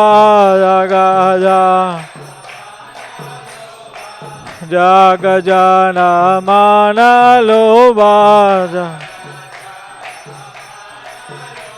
Haribol, Haribol, Haribol Nitai Gaura, Haribol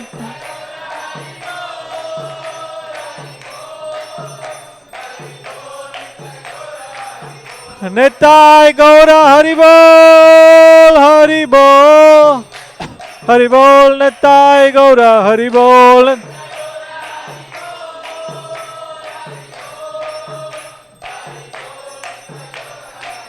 Jaya Gaura Nitai, Gaura Nitai, Gaura Nitai, Gaura Nitai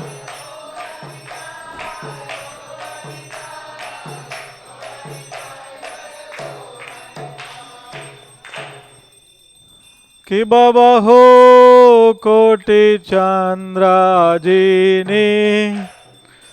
वदन उज्ज्वला गौरांग गौर हरि गाला देसे बना माला कोरे जलमाला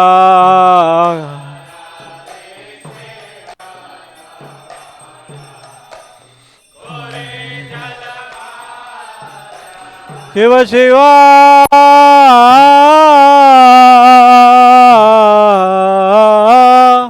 सुख नारदा प्रेमे गड़गाढ़ा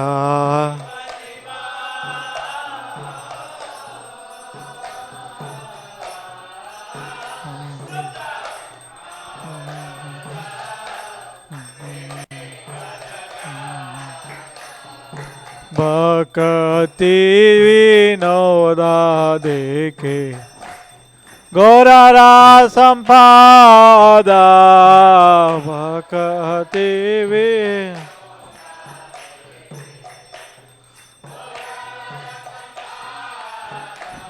ठाकुर भक्ति विनोदा देखे गौरारा संपादा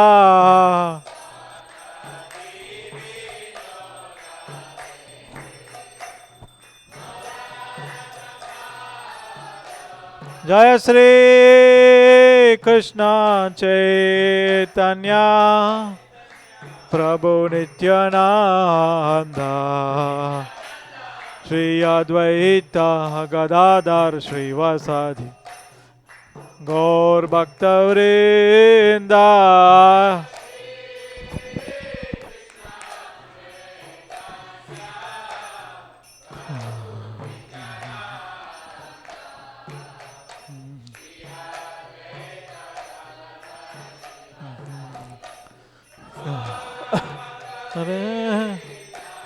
जय श्री कृष्ण चैतन्य प्रभु नित्यानंद श्री अद्वैत गदाधर श्रीवासादि गौर भक्तवृंद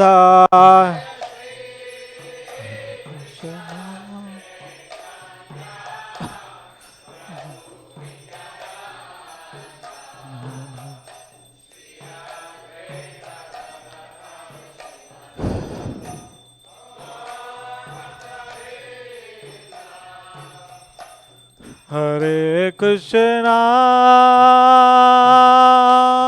हरे कृष्णा कृष्णा कृष्णा हरे हरे हरे रामा हरे रामा रामा रामा हरे हरे हरे हरे कृष्णा कृष्णा कृष्णा हरे हरे हरे रामा हरे रामा रामा रामा हरे हरे हरे कृष्णा हरे कृष्णा कृष्णा कृष्णा हरे हरे हरे रामा हरे Rama Rama Rama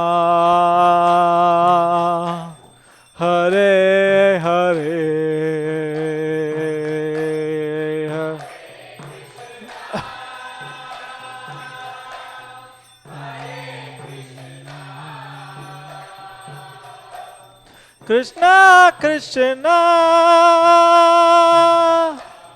Hare Hare, Hare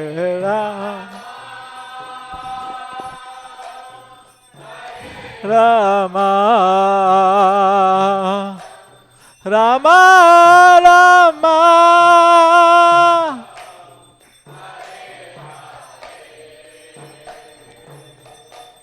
Hare Krishna,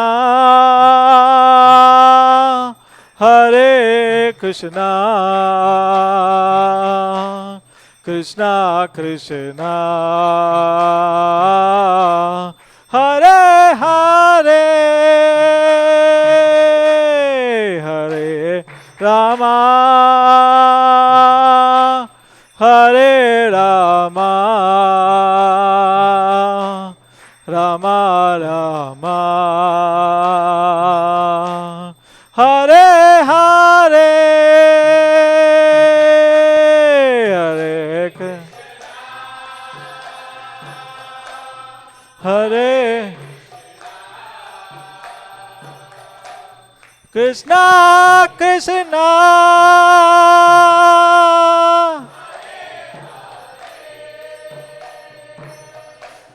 Hare Rama,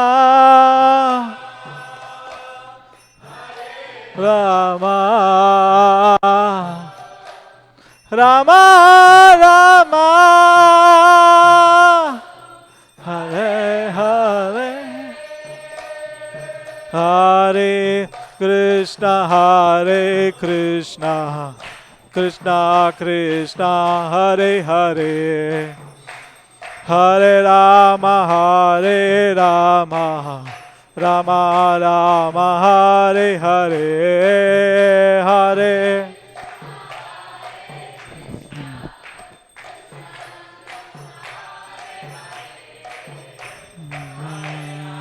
Hare Rama, Hare Krishna, Hare Krishna, Krishna Krishna, Hare Hare, Hare Rama, Hare Rama, Rama Rama, Hare Hare,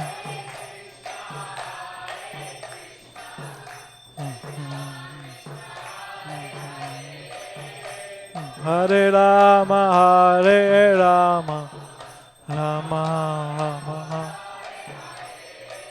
Hare Krishna, Hare Krishna, Krishna Krishna, Hare Hare, Hare Rama, Hare Rama, Rama Rama, Hare Hare,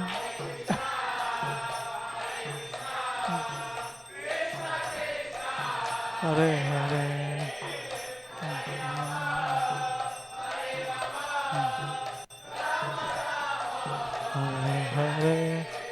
Hare Krishna, Hare Krishna, Krishna Krishna, Hare Hare, Hare Rama, Hare Rama, Rama Rama, Hare Hare, Hare Krishna,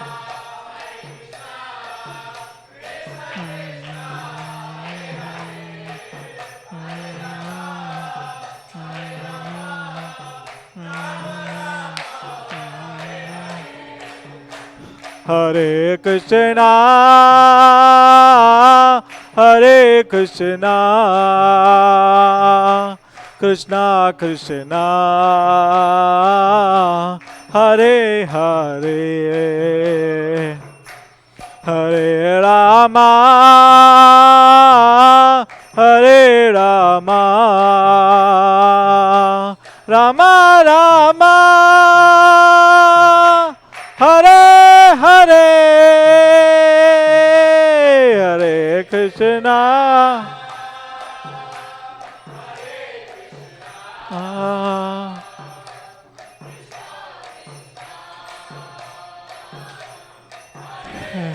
Hare Hare Rama,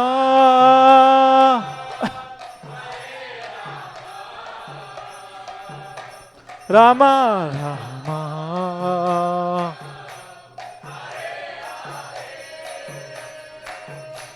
Hare Krishna, Hare Krishna, Krishna Krishna, Hare Hare,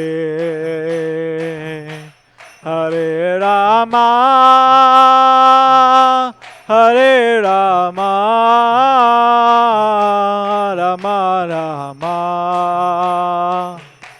Hare Hare, Hare Krishna, Hare Krishna, Krishna Krishna,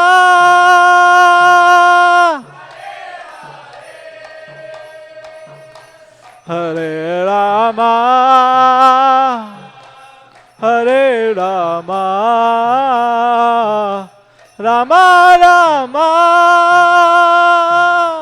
Hare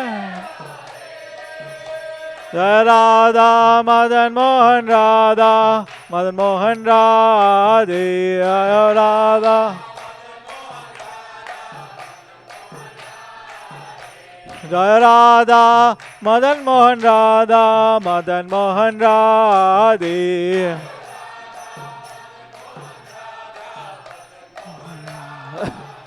Jaya Radhe Jaya Radhe Jai Radhe Jai Shri Radhe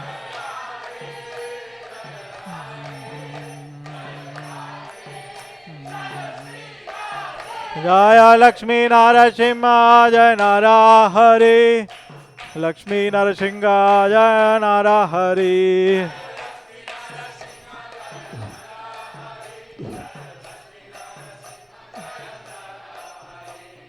Nittai Gauranga, Nittai Gauranga, Nittai Gauranga, Gaura Hari. Jai Satchinandana, Jai Satchinandana. Jai Satchinandana Gaura Hari Nittai Gauranga Nittai Gauranga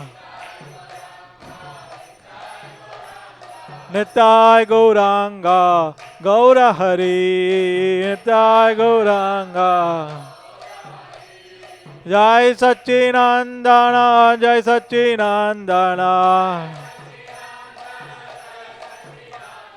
Jai Satchinandana Gaura Hari Gaura Gaura Gaura Hari Gaura Gaura Gaura Gaura Gaura Hari Gaura Hari Bol Hari Bol Hari Bol Nittai Gaura Hari Bol Nittai Gaura Hari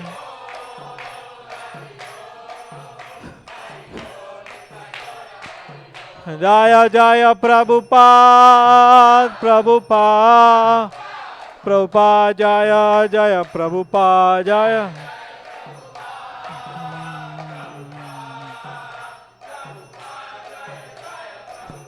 Jaya Jaya Gurudev Gurudev Gurudev Jaya Jaya Gurudev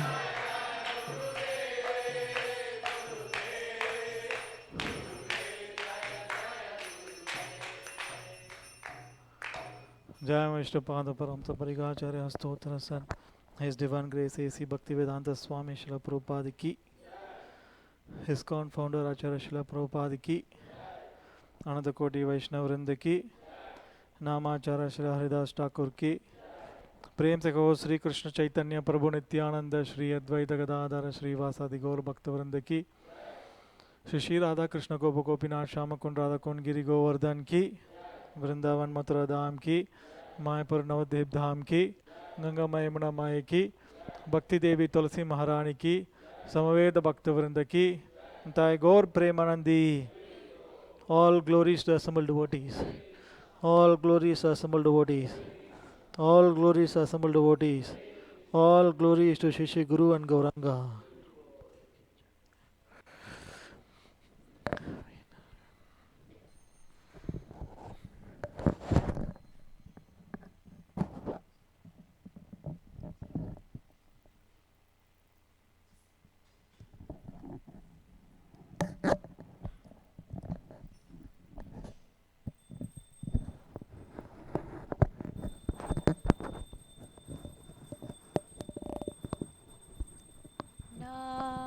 Namaste Narasimhaya.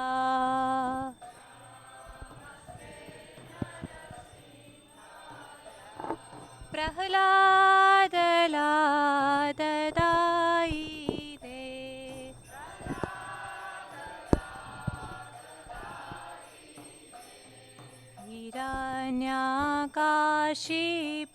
Hiranyakashipurvakshaha.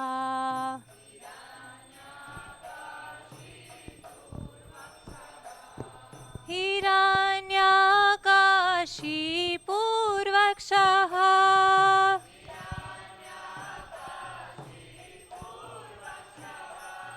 Hiranyakashipurvakshaha.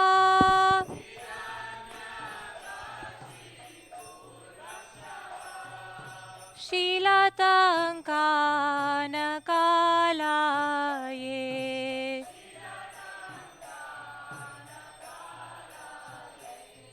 Ito Narsimha Parato Narsimha.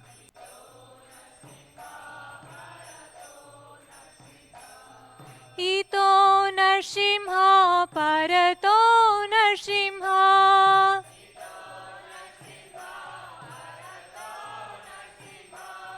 Ito Narsimha Parato Narsimha.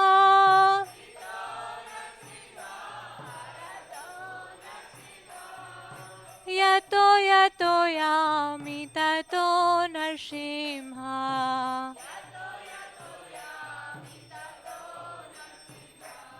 Bahe Narsimha Hridaye Narsimha.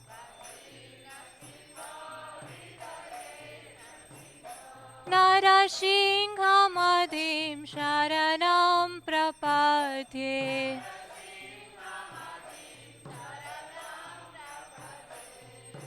Tava Karakamalavare Nahakam Adbhuta Shringam Dalita Hiranyakashipu Tanubhringam Keshavadrita Narahari Rupa Jai Jagadisha Hare. Jaya Jagadisha Hare. Jaya Jagadisha Hare.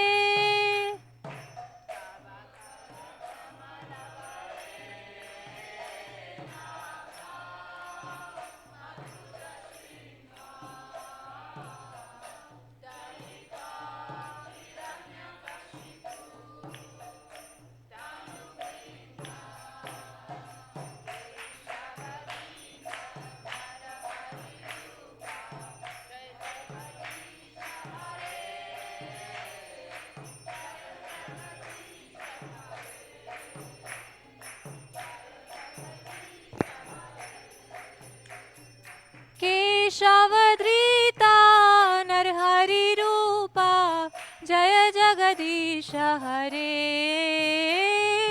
Jaya Jagadisha Hare. Jaya Jagadisha Hare.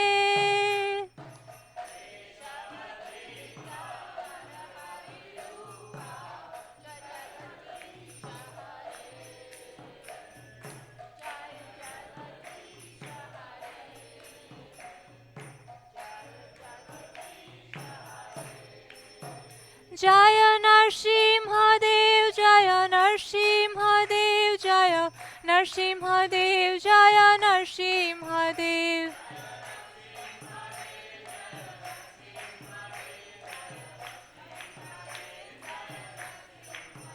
Jaya Prahlad Maharaj, Jaya Prahlad Maharaj, Jaya Prahlad Maharaj, Jaya Prahlad Maharaj.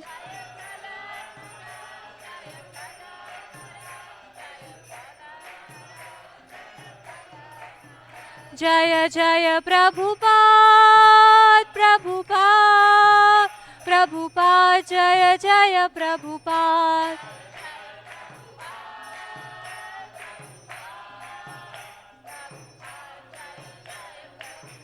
Jaya Jaya Gurudev, Gurudev, Gurudev, Jaya Jaya Gurudev.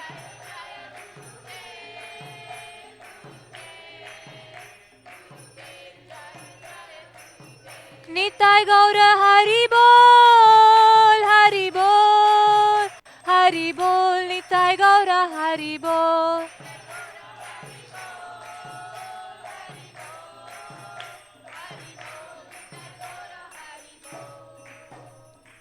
जय जय श्री नरसिंहदेव भगवान की गौर प्रेमानंदे.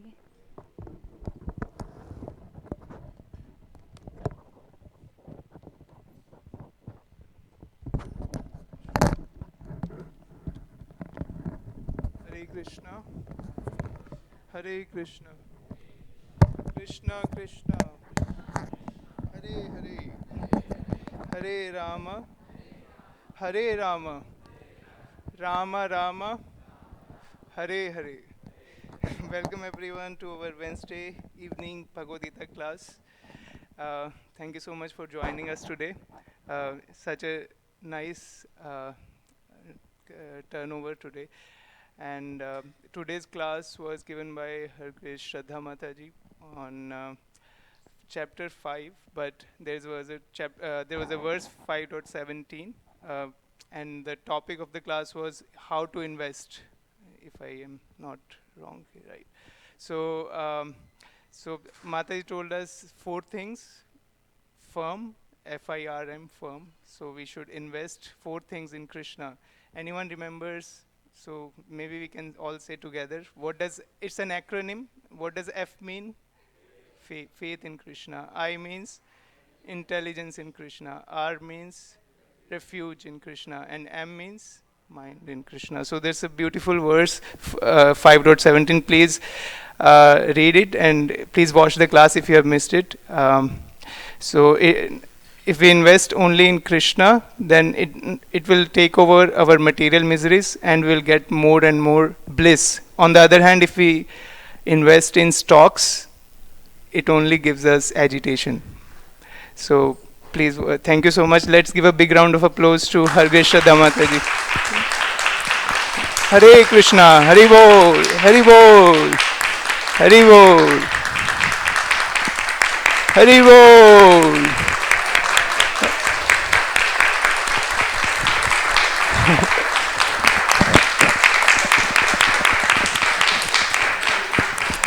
Hare Krishna, Krishna, Hare Hare, Hare Ram, Ram Ram, Hare Hare. And thank you so much for broadcasting also, Venudhari Gopal Prabhu and Charuni Mai Prabhu for covering the broadcast. Thank you so much. Big round of applause for them too. Hari Bol, Hari Bol. And then our Gaura Arti was led by His Grace Sundaranand Prabhu. So thank you so much for leading us into melodious Gaura Arti. Narsimha Arti by Kripali Mataji. Thank you so much for the melodious Narsimha Arti. Hari Bol. So, such a wonderful evening. We have more to come this weekend. Saturday and Sunday. It's going to be really, really, really special because somebody is coming back after a long time. So, our dear temple president, His Grace Vaisheshika Prabhu, is coming back. So he will be here Saturday morning, 6 a.m. for the Japa circle. We'll have our Make Japa Great Again. So please do come. 6 to 7 we'll have the Japa circle, and then we'll have the Bhagavatam class from the lotus mouth of His Grace Vaisheshika Prabhu. Also, the Sunday feast starting at 4 p.m. will be given by His Grace Vaisheshika Prabhu. So it's an exciting weekend. Please do join us. Any other announcements? Okay. So who are the cooks for today? I'm sorry. Oh yeah. Any newcomers who are visiting for the first time? No. Oh, Rachna. Yeah. Thank you so much for joining us. And I really like your questions and reflections. So thank you so much for visiting us. We hope that you can join us on a more regular basis. Let's chant Hare Krishna Maha Mantra for Rachna for visiting first time. Hare Krishna, Krishna Krishna, Hare Hare, Hare Rama, Rama Rama, Hare Hare. So who are the cooks for today? So Vishwapati Nityanand Prabhu, Rupa Shri Vasudha Mataji, Rohini, helped by many volunteers. So let's big round of applause for our Prasadam team. Hari Bol! Hari Bol! So we'll go into the Prasadam prayers.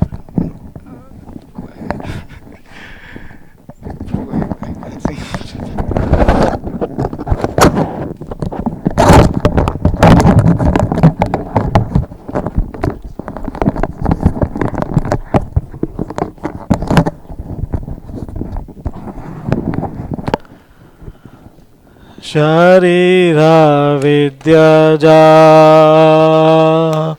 Jotendriya Tahika Jiva Fele Vishaya Sagare Tar Madhya Jivayati Lobo Mai Sudhurmati Take Jeta Katina Samsare Krishna Bharadhoyamo Kari Bhare Jiva Joy Swaprasada Diloba Tenamrita Pavo Radha Krishna Guna Gavo Preme Rako Sri Chaitanya Nitai Preme Rako